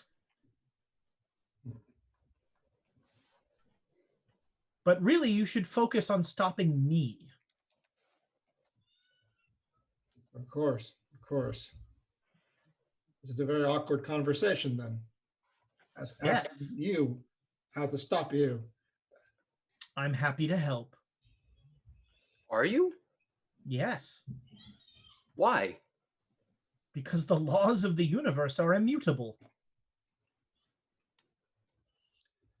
You're happy to help. Donald, you understand what he's saying? I understand as limited as I can. It's quite simple. I am bound by the first rule to answer all of your questions truthfully. Your questions will only help you in defeating me. I must answer them. But why are you happy to help? Because they won't help you at all. You are like monkeys looking at a water wheel. Something's happening, but you have no idea what. What happened last time that the monkeys stopped you? What was it they did? They sealed you in a pyramid. They sealed me in a pyramid. It took 1,000 sorcerers and that bastard Octavian. So they cast some sort of ritual that bound you, essentially. The capstone. It's always the eye of light and darkness in some form. Tell us more about the capstone. The idiots on the boat have half of it, and they're trying to get the other half in Shanghai. That means it is in Shanghai. Brady has it. Is that right? But what is it? No, that is not right. Then where is it? In Shanghai. Who has it? Someone close to Brady. But he doesn't know where it is. So, but what is the capstone exactly? Like, it's not a stone that caps a pyramid. But it's more than that. It can seal you. Yes, it can seal me in. When the eye of light and darkness is complete and it caps a pyramid, then I am trapped in that tomb. But only the Black Pharaoh vestige is sealed that way. Well, the maggot fellow was also sealed away with something similar to that. Yes. There are still 3 other. Do we have to seal all 5 versions of yourself? Are you a student of history? Do you know of ancient proto-Chinese pyramids? I'm afraid I don't. I can make a history roll. That seems unlikely, but of course. Even a broken clock is right twice a day. No, I don't. Yes, I do. All right, so I just rolled a 4 again. Okay. Wow. So yeah, there are pyramid-like structures in each of those civilizations, in Kenya, in Australia, in sort of the Aboriginal stuff, and in China. And each of those pyramids has a method of sealing. Yes. So pyramids are for sealing gods. Yes. Is the next logical, okay. So if I ever build a pyramid, it's going to be to seal God. Okay. They have other uses as well, but principally, they're very useful for sealing gods, yes. That means that the others is still there's 3 others that have to be sealed on top of this fella. Oh, it's time. And the camera cuts to the truck. So Kafur stops. He pulls the truck over to the side of the road and he's like, this is as close as we can drive. She's going to have men everywhere. We can try and sneak into the plantation. Is there a good way to go about that? Sneaking? They just give him a look. Most of I'm these, academic. yeah, most of these sorts of places tend to have at least one way in and out, but there should be another entrance for supplies and stuff. If only we'd done some reconnaissance and we knew what the layout was. Didn't I get the plans from City Hall? You have some very old plans, and there's a front gate and there is a back gate. Yes. Okay. So let's try for the back gate because I'm assuming that's where all supplies come in. So you start to sneak around, and at one point you find a vista point where you're on a dune that overlooks this large cotton plantation that is very well lit. It appears that in the backyard there is a massive bonfire that has just started burning. Okay, and how many people do we see? You see probably dozens of figures around the bonfire. Oof. Okay. And is there an easy, can we figure out an easy way to get in if we if we sneak in this side and skirt along the fence and, et cetera, et cetera? Yeah, can we think along the back? Most people's attention is now on the bonfire. Yeah. And there'd be a place that we'd want to hide and kind of wait to get our moment. Yeah. Yeah. I mean, you have a truck. You could, drive a truck in. But Kafur, what do you need to perform the ceremony? How close do you need to be? I just need to be close enough to throw this powder on Nitocris after saying the words of power. Ooh, that's super close. Very close. Got it. Oh. That's not truck driving up to the back door close. It's far enough away that she can't, stab me. Hopefully. Depends on how well you can throw. Mm-hmm. I mean, I've throw a lot. throw like a sack of flour. He starts picking up sand and practicing to see how far the sand goes when he throws it. Oh, that's precious. Wow, the wind really affects this. Just look over at Emma and just I can't. It's too much. I've become more concerned about this ritual now. How long does it take you to say the words? The words are very easy. Seconds. But the throwing, boy, that's really hard. I'm gonna be right next to her. How much powder do you have? Does it have to be you who puts the powder, or can all 3 of us have some powder and whoever gets the closest gets her? I have 2 uses of the powder here. Okay. This is the powder of Ibn Ghosh. There exists perhaps only 10 uses of this on the entire planet. Ooh. Well, that doesn't give us much room for error. This is priceless. And getting rid of her is a good use of it. All right. So, is there any way we could potentially find her alone before the ceremony? I mean, approaching her, so my 2 thoughts are, I was going to say my 2 thoughts are, the first is if we are in disguise as other cultists, that would allow us easier access to wander around and potentially get close to her. And second, can we do the ceremony in a private space, before the ceremony or I'm sorry, can we recite the words before the ceremony happens so that we can? Well, no, the words must be said as the powder is thrown.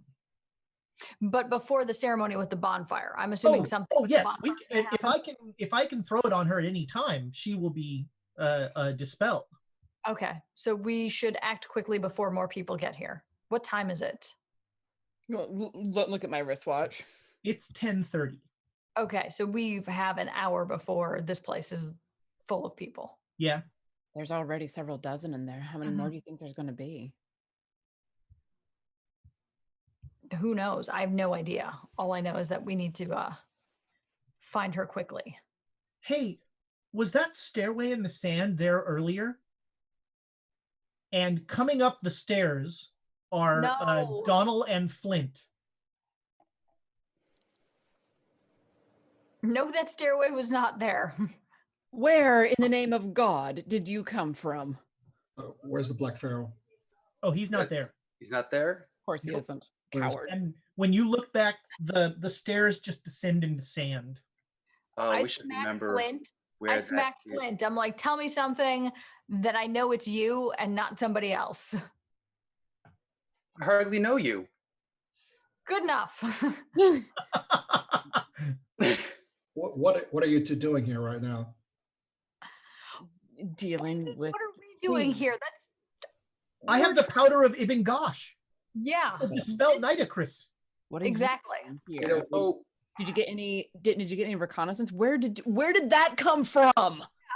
How do I not believe that you're some crazy magician whatnot happening out of some magical weird stairs? I don't think we understand how to do that, but Flint, I don't know if I could explain it, but we were brought here by that Black Pharaoh fellow as part of an arrangement. He's going to destroy Nitocris. Do we know who that is? I don't think either of you do. Oh, it's if either of you has Cthulhu mythos, you can make a Cthulhu mythos roll. This character's lucky. He doesn't have that. Well, to give you the rundown, turns out the thing that is going to bring about the end of the world in about a year is the thing that the Black Pharaoh is one of 5 aspects of. Okay. Apparently an Emma that destroyed another universe is Feels also in Nitocris. And he doesn't like that Emma so much. So I guess he's going to kill her again. And then 100 years, try to bring Nitocris back later. What you're telling me is this is just a marital dispute right now that we've literally walked into the middle of. I think a little more complicated, but yeah, there's more to it than that. In exchange for part of this, he wants Donald to get a headdress that the lunatics who set up this mess before have. Have I left anything out? Is that? I can't. I couldn't hear anything. After I want to kill my wife. We're exchanging That's information a common problem. for a piece of jewelry that has great significance and power. Ah. That doesn't help. Well, there's a million stories of lockets that have power and stuff like that. Maybe it's something like that, except it's what this. I'm sorry. What did you call him? he's a Black Pharaoh. He's one of the aspects of this other ancient. It's very complicated. This God has like 5 different faces or 5 different personalities, and this is one of them.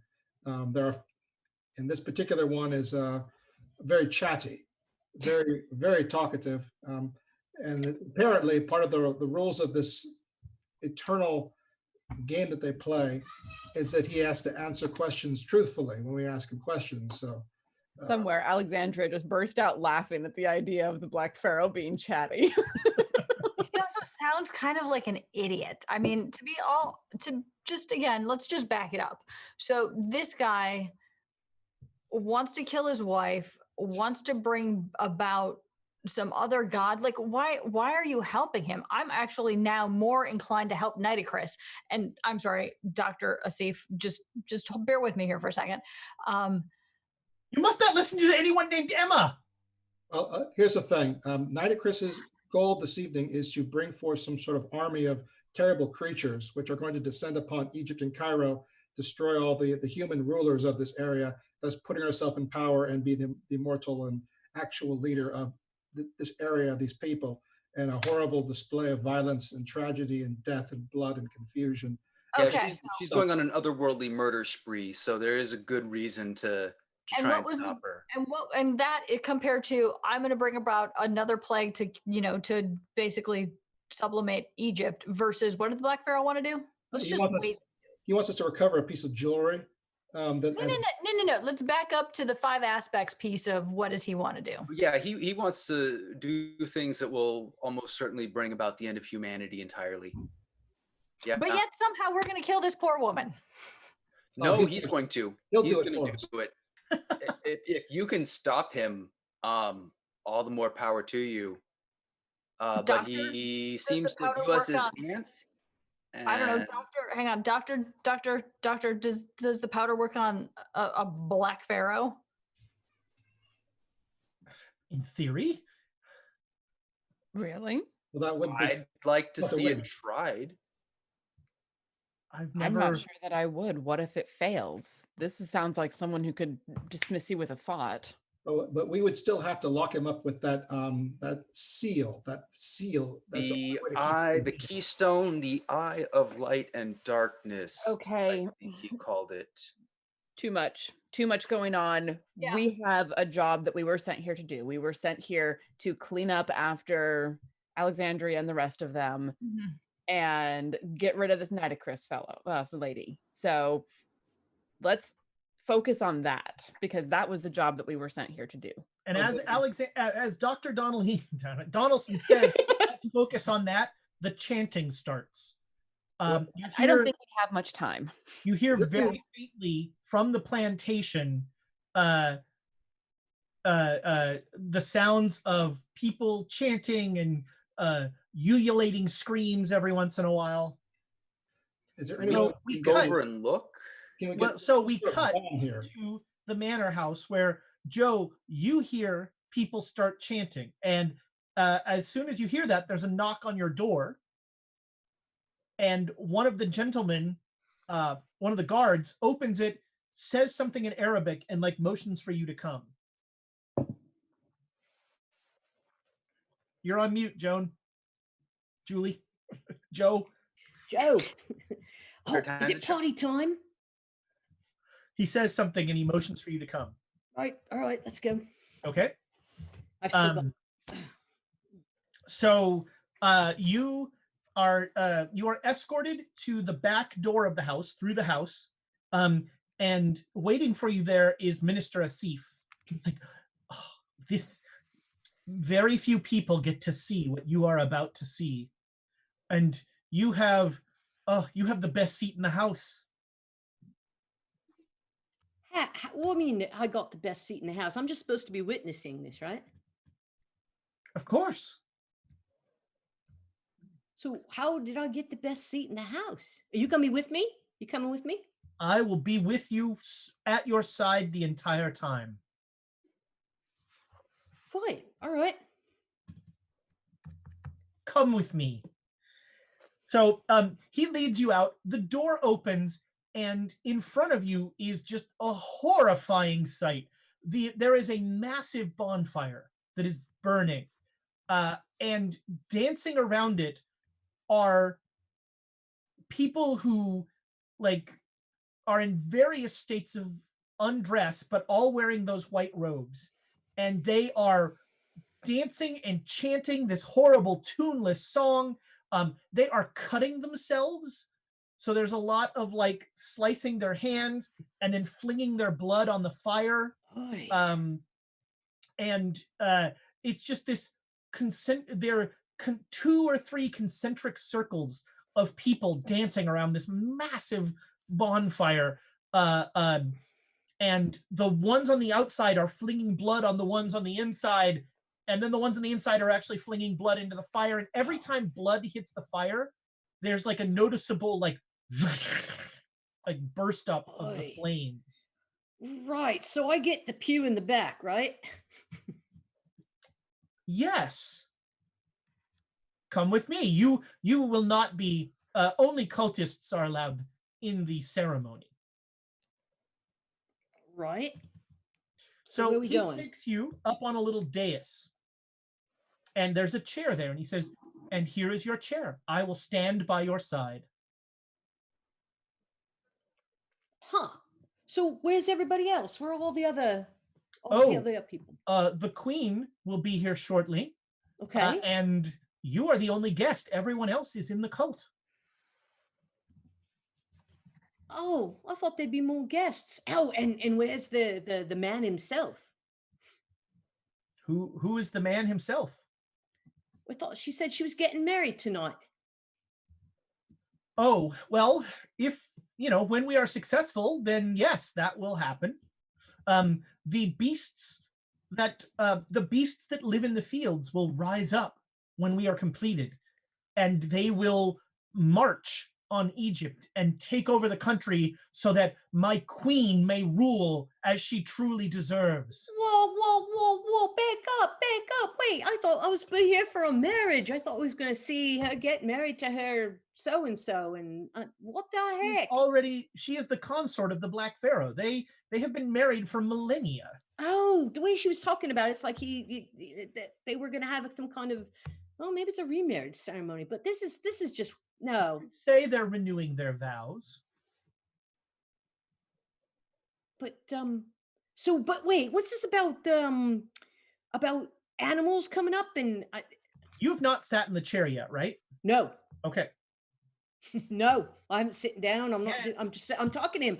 Yeah, no. Wait, he's being very. You're not getting any sense of like aggression from him or. Yeah. No, I need. Okay, if there's going to be animals, is that what the jacket's for? To keep me safe from the animals? I'm very sorry, Josephine, but I made it clear. The robes are only for members of the cult. You had your opportunity. Well, so I was going to think about it.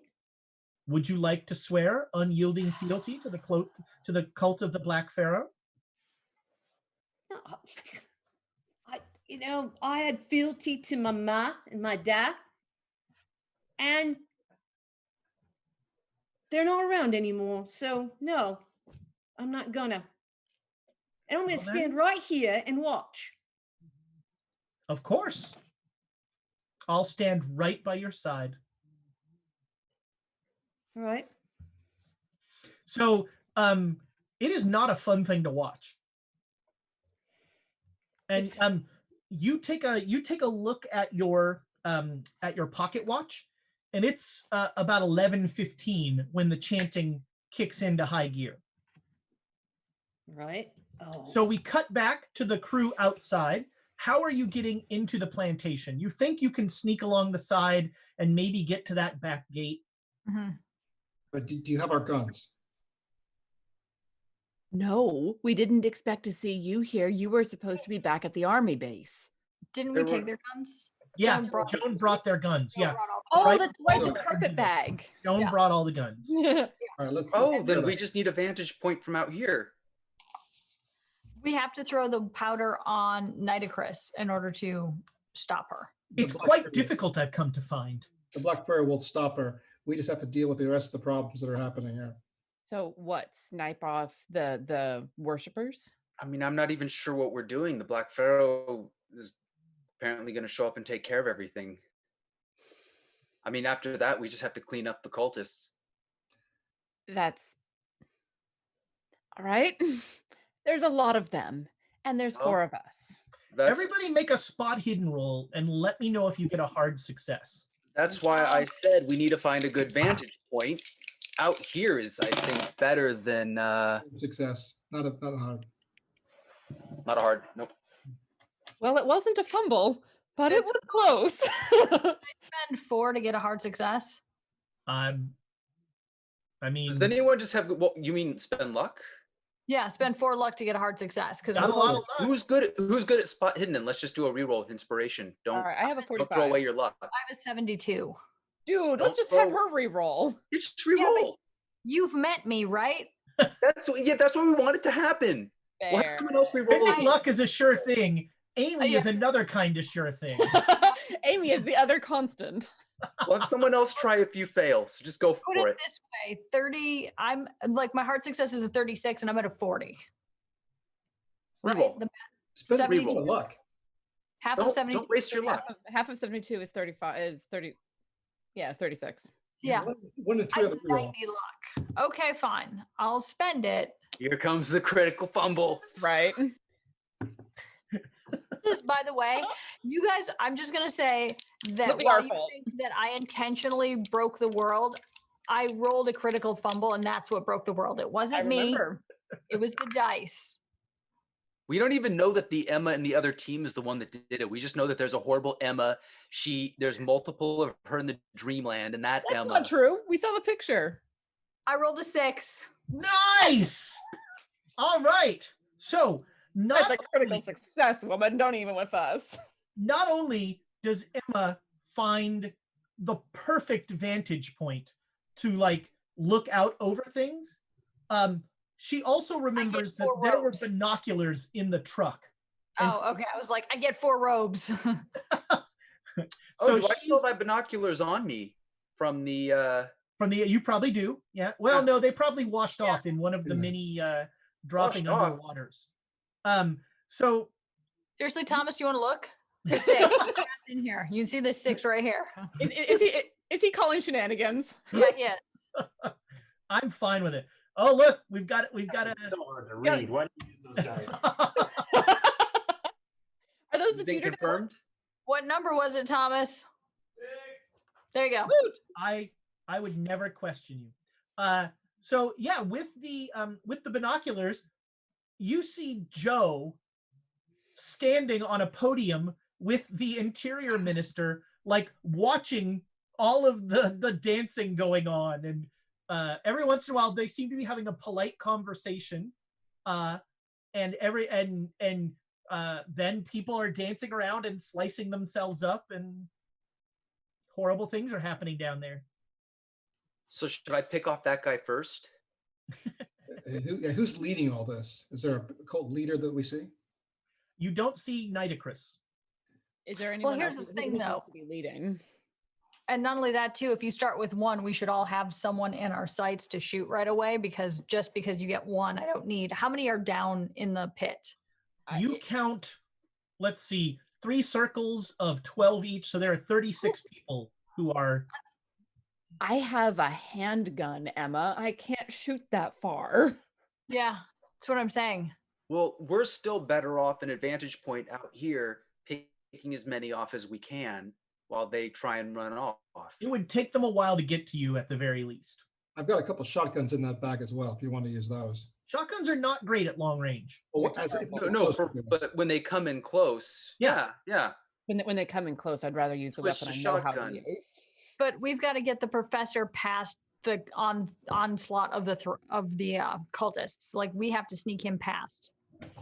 Sneaking might be an issue. Yeah, that's not happening. Yeah. Well, way maybe easier. though. So I want to look down at the circles of cultists. They're focused on that fire, right? Almost, yeah. They are maniacally focused. You know, it might actually be possible to sneak in closer. They're focused, and so there's only one person we'd have to worry about then. For the suicide mission, whoever's doing that, the moment you throw your dust, it's all over. Run He's very got 2 fast. shots of dust. I mean, Out I of don't game. care for that language, but the moment I throw that dust, Nitocris is dispelled and I get to go home safely and have cookies, is what I hope. Well, here's the problem with that. If we are in the middle of all of that and we dispel their queen, have you seen a nest of angry hornets before? But that's why I'm gonna have cover. My stealth is like 68. Nice. Do I get a bonus? Like, can I help the professor if I take him with me and we sneak down there? You can get, yeah, if you make a stealth roll, I'll give him a bonus die on his, Okay. on his stealth roll. And then I just need cover from up top. Yeah, We can we're give you getting set cover. up, right? What'd you say, Donald? We can provide her cover fire once she needs it. Is this our plan? Yeah, I'm getting set up on the vantage point you found. All right. So do you want me to go in with Emma and provide close quarters cover? Are you sneaky? Well, 3 is kind of difficult. to Not sneak. bad, actually. Mechanically, I have a 40 in stealth. Okay, that's not bad. If And you then were to rank my quietness on a scale of 1 to 100. I would say better If you than had to quantify it. In stealth school, I got a C+, solid C+. So yeah, it sounds like you guys have a plan. Calling it a plan is giving it too Just much about credit. 11:30 by the time the sneakers get down to the gate. So at that point, I'm going to ask for stealth rolls. And Okay. Emma, if you make yours, that will give the professor a bonus die. What number is this? Actually, I need inspiration because that didn't. Oh, well, it's just a normal success. That's fine. Okay, yeah. All right, the professor will take that bonus die happily. I will allow you to use inspiration. He got a 60. Yeah. Yes, I let's won't do tell it. you what his skill is, but it's not 60. Yep, let's use it. All right. Well, an ought 3 is much better. Holy shit, it is. Yeah. So Where'd he go? like Professor, you get Professor. to the gate and Emma's like, let me show you how to be quiet. And all of a sudden he's the knight. Like Damn. after 3 words from Emma, he's just disappeared. He's like, oh, I see. You could teach motivational schools. He's a magician. Now the 3 of you need to make luck rolls. Cool. Thank God I That think I don't sneaking spend won't any. involve heading into cornfields. I got a 6. I didn't make it that well, but I made it. I got a 6 out of 90. I So say you that Nitocris basically comes and like lays in my arms and falls asleep and I quietly. It'll be okay, Emma It's Prime. all It'll be right. It's okay." gonna be fine. So you have no problem avoiding the you and the doctor who rolled a 9 have no problem avoiding the cotton fields. Doyleson, you at one point brush up against some of the cotton and something snarls. And like there's like a kind of the cotton starts to shake and head towards you, and you like you quickly scamper away from there. But there is something in the cotton. You don't know what, and it's not a person. Children of the But yeah, you guys have now gotten up. Joe, make me a spot hidden roll. At some point, they're backlit. Do you see a red dot on? I got an ought 5. Whoa, nice. Damn. So you managed to see Doyleson. You don't see Emma or the professor because they are the knight, but you see Doyleson like scamper away from the cotton field, and when he does that, you see Emma and Dr. Kafur as well, briefly. But they are sneaking around. At 11:45, Nitocris steps out of the house and walks up to the dais where you are. Still no robe? That's a shame. I so hoped you would join us. Do you mind if I sit down? You gonna sit here? Sure. There's one chair. Yeah. Go Thank ahead. She sits down and she spends about 5 minutes just very like almost ecstatically watching all of these people dancing. And when she sits down, like the dance tempo picks up, like the chanting and the dance starts to get into like almost whirling dervish intensity. They are just going. I'm gonna stand behind her. I'm just kind Okay. of back up. Yeah. Okay.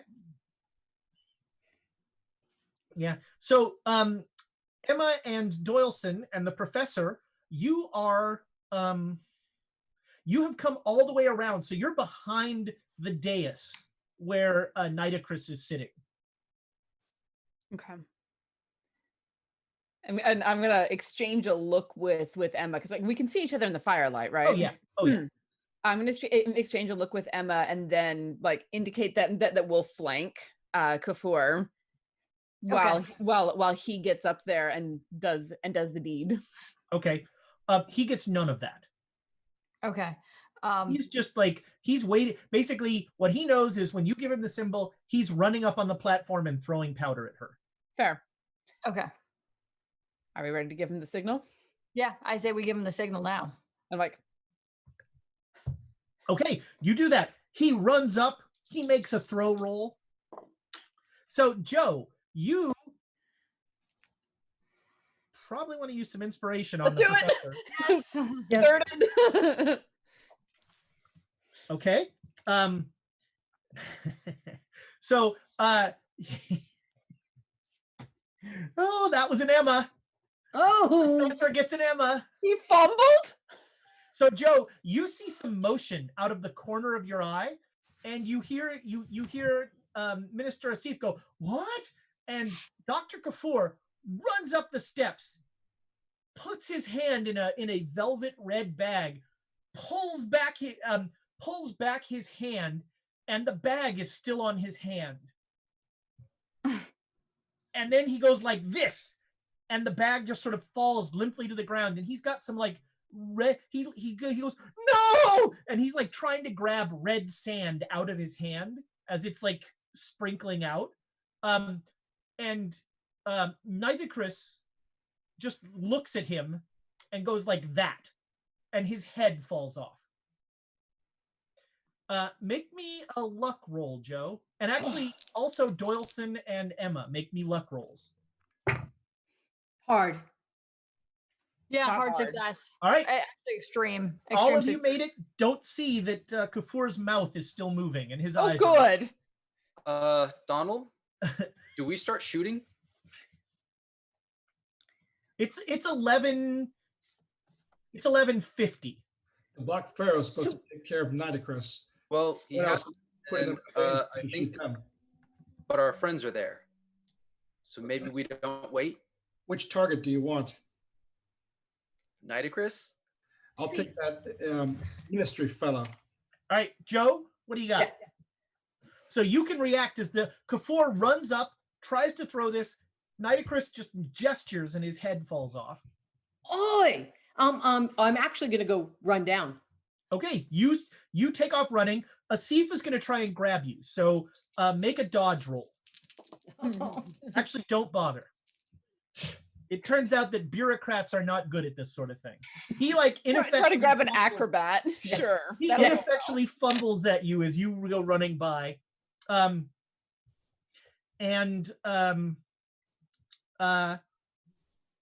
Yeah, we're gonna go into initiatives. Here we Take a go. round to aim.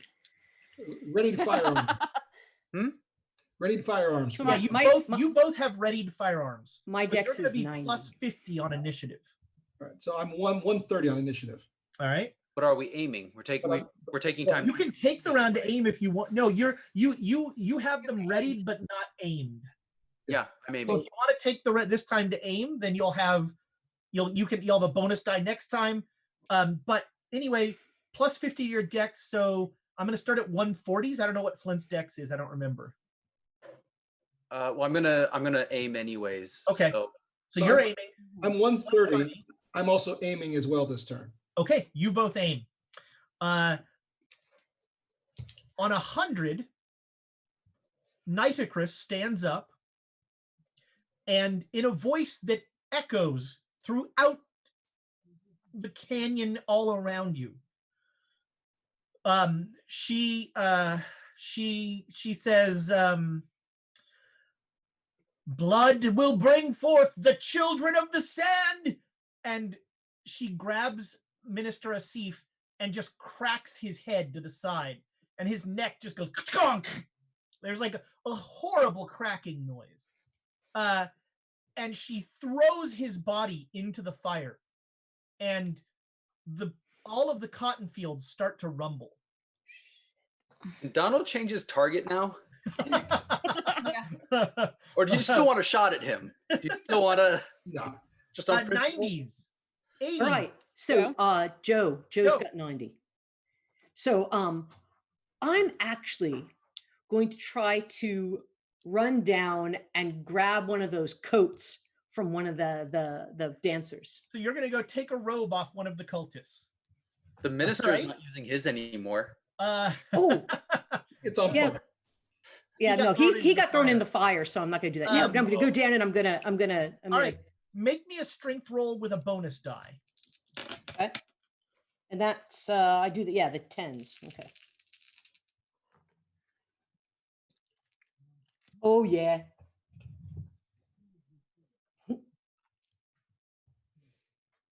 Did you get a hard success? Oh crap. I'm having a hard time interpreting this. So what are the two tens that you got? All right. So I got a 10 and a 0, 0. And I got a 0. Well, So I think you're gonna take the 10. yeah. Yes.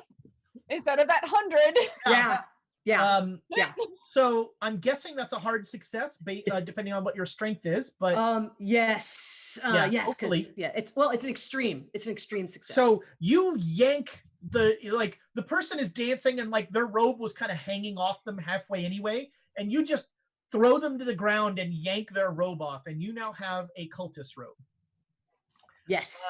80s, 70s, 60s. It's Doyleson then Emma. All right, I'm gonna take a shot at Nitocris with the pistol. All right, roll your handgun. Made it. Okay, Just. roll your damage. It's a 1d10 plus 2. There's go ahead. It's a 10. So you do 10 points of damage to Nitocris. Yep. All right, so there is a kablam, and Nitocris like staggers forward a little bit and like looks back at you. I'm gonna look right back at her. Just Yeah. Okay, Emma. I'm gonna try and grab. Is there anything left in? I'm gonna grab the powder bag and see if I can throw powder at her. Okay. Make an intelligence roll. Yeah, because I don't know with this and the stats. Yeah, I don't know if there's powder in there. Ooh, I miss it because it's 60. All right. So yeah, you pick the bag up and you throw the bag at her, and the bag like smacks on her and dust falls down, and she looks at you and she smiles and she says, "The powder of Ibn Gosh is useless without the words of power." Yeah, there it is. Ugh. And at that point, as she says that, you hear another voice that echoes throughout the canyon saying, "Not there are others who know the words of power." And the Black Pharaoh is standing behind Nitocris. And as he shows up, the dancing stops. Everything stops, and all of the dancers immediately just turn their jaws agape and stare as their god is standing before them.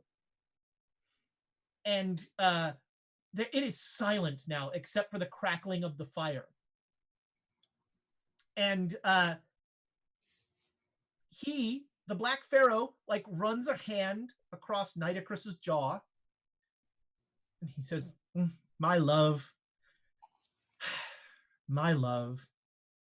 And then his hand goes right through her sternum.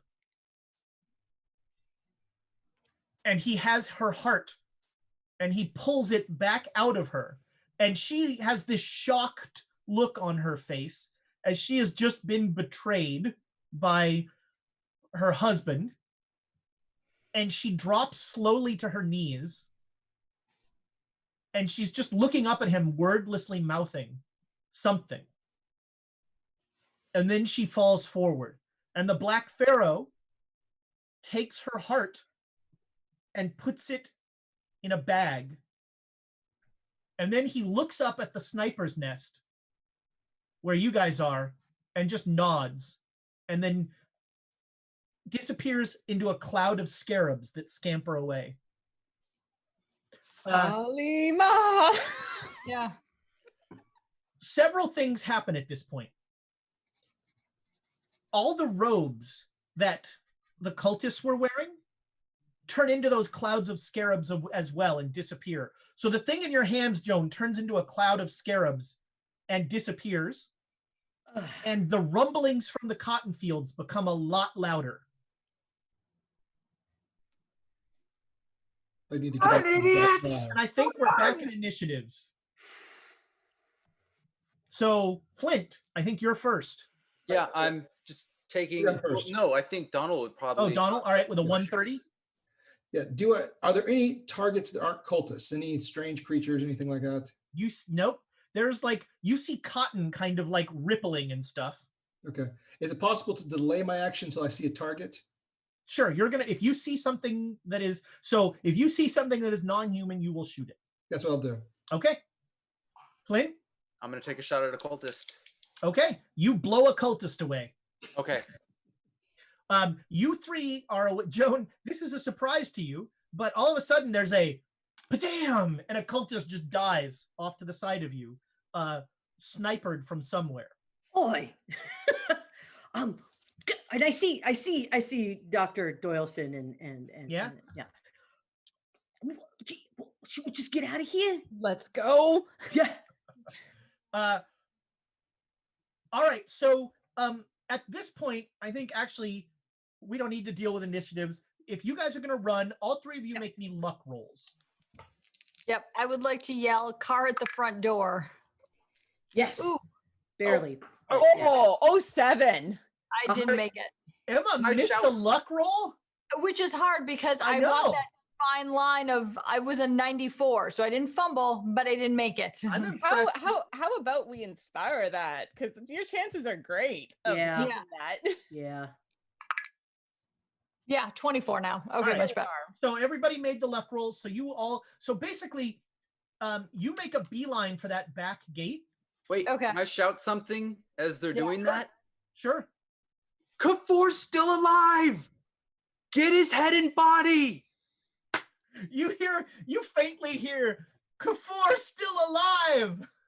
Is he really? I'm gonna look at shit. I'm gonna regret this. I'm gonna look at the head and the body that are separated from each other. All right, I'm gonna make you an offer. Okay. You can save Kafor,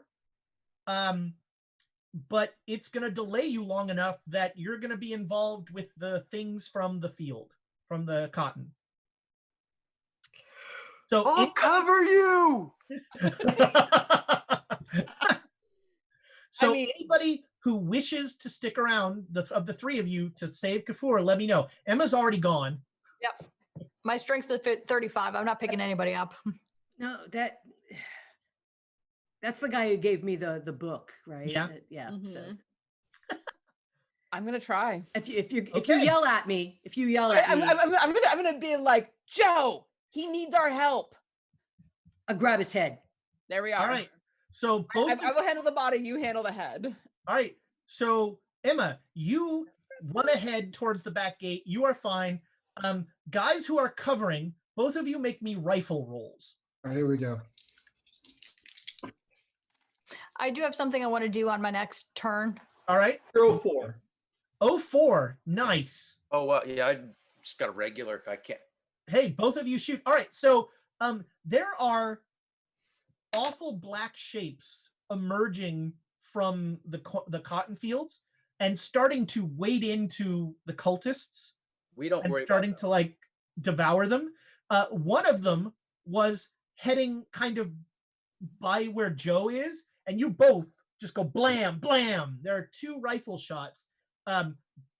Donal's, in fairness, being the more impressive.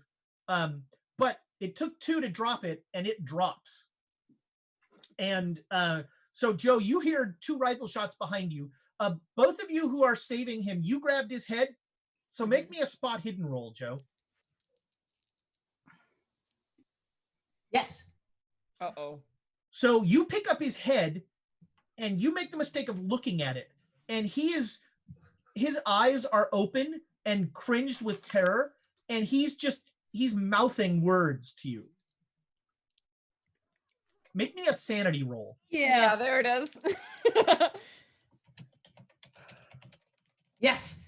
All right, you lose 1 sanity from Yep, that. Yep. Doyleson, you have the less fun job of carrying the body. So you like fireman's carry this body up. As you do that, you notice, and you're sort of in a weird detached clinical way, as you pick it up, you're like, huh, that is a completely cauterized slice on the neck. There is no blood at all. That's kind of fascinating. I should get the hell out of here. I mean, he was in the Great War, so Yeah, that's right. Yeah. Make me a strength roll. Yes. All right. So you are like firemen's carrying the body, which is a little lighter now, like jamming through there. And with the cover of Flint and Donal, I'm just gonna, and Emma, you had something you wanted to do. Yep. So if when I make it back to the truck, I would either like to find the gas tank, like if they have an extra gas tank, because I'm assuming it's one of those safari trucks that would have gas tanks and things like that. If not, siphon the gas and light this field on fire, because this is our job and we are here to torch this mother down. All right. Yeah, you can easily do that. You find a gas tank and you come running down with a gas tank and a lighter as Doyleson and Joe come running back up with the two parts of Dr. Kafur, and you just start dousing in the part of the field. The horrible things are destroying the cultists. They are they don't seem to be leaving the compound. Okay. But you start a merry fire. Yep. You don't really want to get too far. There you go. Someone in the headdress smiles and nods. You don't want to get too close into the compound, so you just start the fire here and let it take. And hope it goes that way into the field where the cotton starts to light naturally and just build that way. Yeah. Yep, did we get a glimpse at one of those things? Do we have an idea of? Do you want to have an idea? Kind of. No, but kind of. It's you have the choice. If you want to have seen one, you will have seen one. If you wish to studiously avoid it, you will have studiously avoided it. He's seen a parrot shark. Probably a good idea to just like avert eyes and keep running. They're killing those gosh darn damn cultists, so I'm good. Yes, but what happens next? Well, we're gonna fire them. We're gonna kill them later. Yeah. All right, so you all are back at the truck, driving back towards Cairo. I want to go. I would like everybody, we need to circle around and encircle and have a fire, encircle this entire compound. We cannot let this entire compound exist. This whole thing needs to be burned to the ground. There's a big bonfire there. We Right? have a So schedule for that. so there's a big bonfire there already, correct? Wait So a we minute, could. what's his name? Rogers. Thank you. Per Rogers directive. Yeah, I'm gonna perfect. sit here and keep shooting as long as I can see things to shoot. All Yeah, right. I'm gonna drop the body off and go and help her set things on fire. Yep. So the people setting the fire, no problem. You go around the front and you manage to like throw flaming stuff into the house. You get close enough to do that. Flint, one thing you notice is that the things in the fields are not leaving the compound.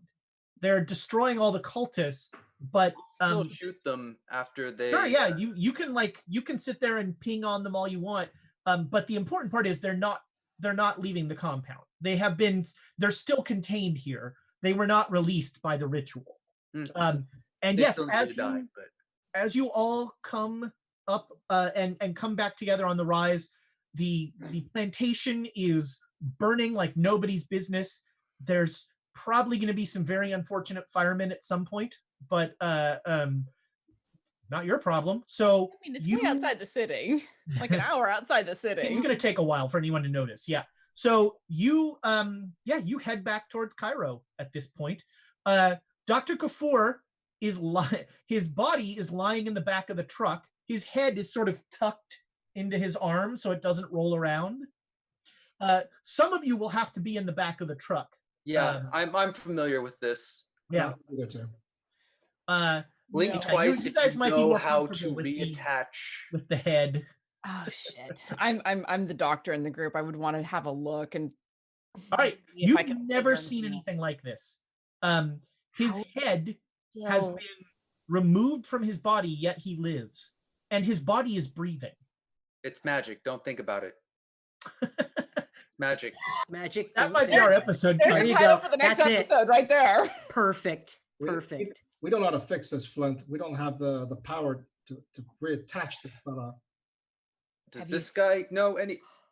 Sir, blink twice if you happen to know a spell to reattach a magically removed head back to its body. Okay, Okay, he needs to that's stop. a no. I think we're gonna have to take him to Rogers. I don't think Rogers knows that spell Because either. Rogers is just gonna shoot him in the head. No, well, Rogers Yeah. knows. Do I know that this is the guy that we were sent to talk to about the book? Yeah, he was your he was one of your Well, no, wait. You No, were he sent- wasn't. The other guy was the. yeah. We you were sent to him your- by our contact. Yeah. Doyleson, who is this fellow? It's Dr. Kafur. He's the one who's the professor of occult that I've lost his name, the anglicized Egyptian guy. Hang on. Right. Nigel The something newspaper or guy. other. Yeah. The newspaper guy. Nigel. Yeah, you were Nigel Wassey. Lassif. Yeah. Nigel Lassif sent us to him. It's obvious, Donald, that when you met him, he had his head on, so it was. I don't think I met him though. Oh, So, that's right. You've never met him. Yeah. No. is there anyone else we could talk to that might know how to fix this fella? Why are we fixing him? We should fix him by putting him out of his misery. This is unnatural and it needs to be destroyed. I thought that too, Right. but then our pilot was fixed with our pilot was the same thing happened to our pilot, and he Yeah, was that's why we were gone. While we were doing our flyby, Nitocris decapitated our pilot. Okay. dead. What? Well, you just saw it. Like you shouldn't be surprised. Look, there's a decapitated body right here. This isn't. Okay, here's the thing. I'm not terribly surprised about that because she's anyway. You had 2 decapitated bodies today. I need to get the F away from both of you. Right. This one didn't happen near me, and that's why Man. I didn't go in the compound. Maybe we should have You- warned you. You do dealt that, with but- this before. Yes, we did. Yeah, and I held on to Ow! the head. Ow! Has I'm- that fellow gotten his head reattached? Oh, he did. Yes. Yes. How? By magic of Pharaoh. some sort. Don't suppose we Wife can ask killer. him to lend us a hand. I don't think he might. But is there anyone else who knows this sort of magic? Or that Why would we know that? We got to Egypt yesterday. And why Probably would we should have gone through care? Nitocris's stuff for the books to find out how she did that and gotten those to Rogers. But oh well. It's on fire. It's all on fire I now, and so can't- much the better. I don't No, care. those Nitocris is dead. beasts. Compound burned. End of story. Case closed. Call Rogers. Done. Moving on. We dropped the rest of the mess in Rogers's lap. Oh, Yes. Yes. all of those creatures that are in the compound. Oh, I shot Burned. most of them. Rogers can take Burned, care of all. burned. He can burn all that down. The job is done. Yeah, Well- job's done. Yeah. And we're literally walking around with a head that's screaming and a body that Silently screaming. He's not drawing any attention. I'm But he knew spells. He could still Someone else who knows the spells, perhaps there's another person who can fix him. Yeah, let's give him back to the guy, because if we give him back to Rogers, then he can deal, and then he can use him. Rogers You is going to deal mean with them Rogers. just like this. That's it. exactly. Well, so He's Well, alive. He's breathing. He's screaming.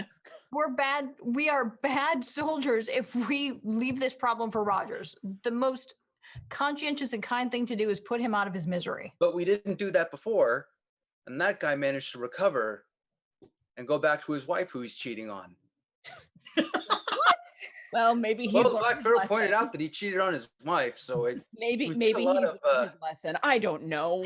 Oh, we went God. to the trouble of saving this fellow. We didn't leave a man behind, which is great. If there's something that can fix him, great. If not, maybe Rogers, in his infinite mercy, will put him out of his misery. if Have he you can. met Rogers? Yes, I've met Rogers. I understand. He's but not perhaps he merciful. knows something or Dude, someone who can fix can- this fella. can we ask this Black Pharaoh guy then? You guys, Hmm. You we mean the don't. man who's obsessed with his ex-wife killed her and now is obsessed with the other lieutenant's like affairs? Just let this guy go. If there's a way to save him, I think we try. Oh, I don't see one. I hold the head on top of the body just to see if make any sound when I do that. The so when you put it down, like I can speak. Oh, so spells. Do you know spells to fix this? Oh, we should get some duct tape. Move. Tell us how to do it. I mean, I don't know a spell to put my head back on. But I can make a door. Get you back to your place. Why would that help us? Get us somewhere faster. Get us somewhere faster. Well, no, that's just what I know how to do. I can make a door. You might want to do some research on attaching heads to bodies. You like pull his head off right before he starts screaming again. Tip it so it's not making a direct back on. Back off, but... I could probably sew that back and we could make a brace. There's a solution. I mean, it's not a great solution, but it's a solution. We could just tape, yeah. Not tape. Use surgical stitching, mate. Tape sure, exists. If duct tape exists, I want to use that. Oh man, I have to figure out when Frankenstein was made, right? That was the 1800s, so that was. There you go. So, Frankenstein. So you can. This will be a fun night. You head back to the hotel. Head back. What you did there? I think we should. Damn it, Nick. Military base. Are you weekended Berniesing this guy? Yes. Yes. He's so drunk. So you head to the you're heading to the army base? Yes. Okay. So yeah, the truck pulls up at the army base. When they start to like figure out that it's you, they let you in. And they'll give you like a tent. You have a tent that you can go in. And so doctor, make me a medicine roll. Oh, good. This is something I'm pretty damn good at, as one would expect. Yes, regular success. Okay. You sew his head back on, and about halfway through, is anybody not in the tent when this happens? I'm not going to be there when she's doing nope. I suspect I'm the only one in the tent. No, I'm Flint's going to be there. All right, Flint and Donal are there. All right. So about halfway through the sewing, the head starts going, ow! God! Suck it up. This isn't even the worst word. This isn't even the worst word of sewing. Suck it up. He's not enjoying the needle. I don't imagine he is. But I'm a combat medic. Of course, I'm gonna tell him to shut up and suck it up. Yeah. But was he feeling it before? Yes, probably. Oh, it's incredibly painful. Yes, I'm using a sharp piece of metal to pull to pull thread through your skin. It's going to hurt, but it's going to make it so you can talk. Give the man some whiskey. I'll put something for him to bite on, not my hand or my thigh. Let's try some whiskey just to see if he can get it down his throat, because I want to see this.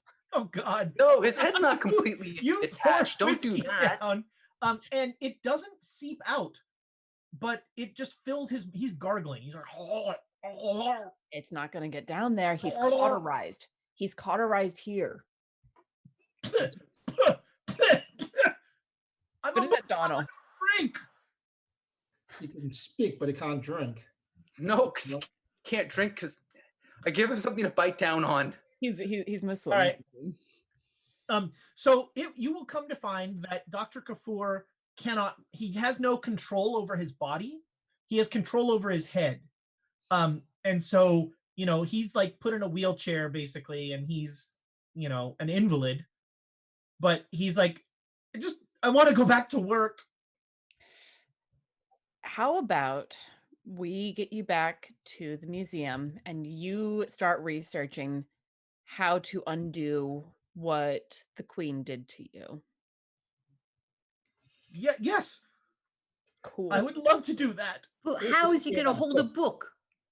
Someone can help him hold a book. There's plenty of interns around. I have assistants, yes. I'd really just not like to be near fires or people with guns or anything violent. I just want a nice, quiet life. You went into the wrong field of study for that, then. No one who wants a nice, quiet life works in a library. Nobody who wants a nice, quiet life can make a door that goes out anywhere you want it to. That's the real point here. All that voodoo occult stuff. I need to write faster. All that voodoo occult stuff. That's the real title of the episode.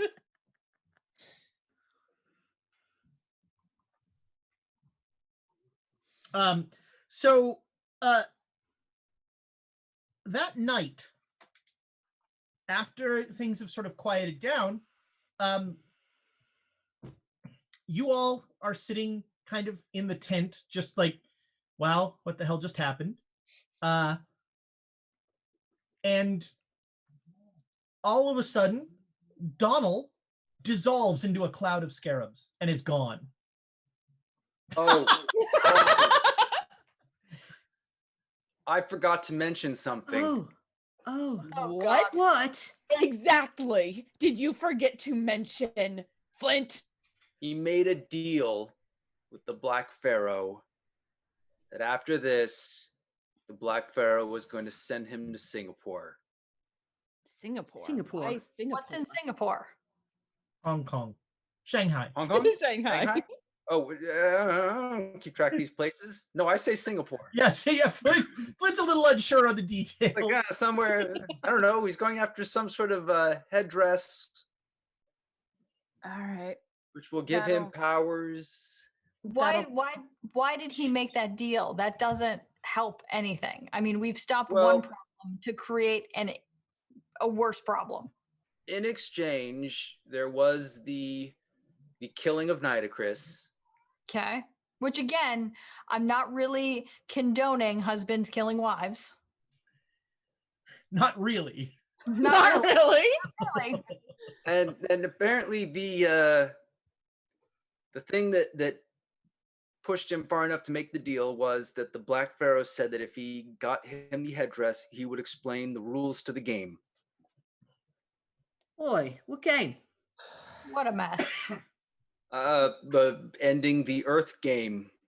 All right. Well, then we make our report to Rogers. Oh, We God. tell him that Donal is off in fucking Singapore or something. And Because he made a deal with a otherworldly god who's going to destroy the world. Because that was really part of our job. That was actually in the rundown for the things you need to do. Kill Nitocris, check. Make a deal with a god to destroy the world, check. Good job, bro. well, now we know what's going to end the world. What we did. Is that true? That was really your job?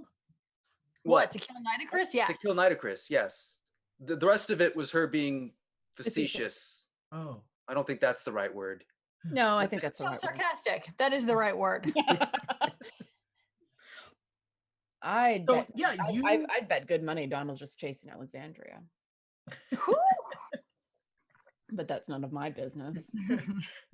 Donaldson sips the tea. And that, I think, closes the book on the B team for now. I was supposed to say until we have to unscrew up something else. That's right.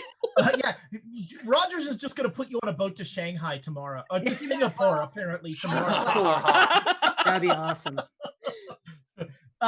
So yeah, that is the B team. So when we get done, you can do all your skill checks for these characters. Brilliant.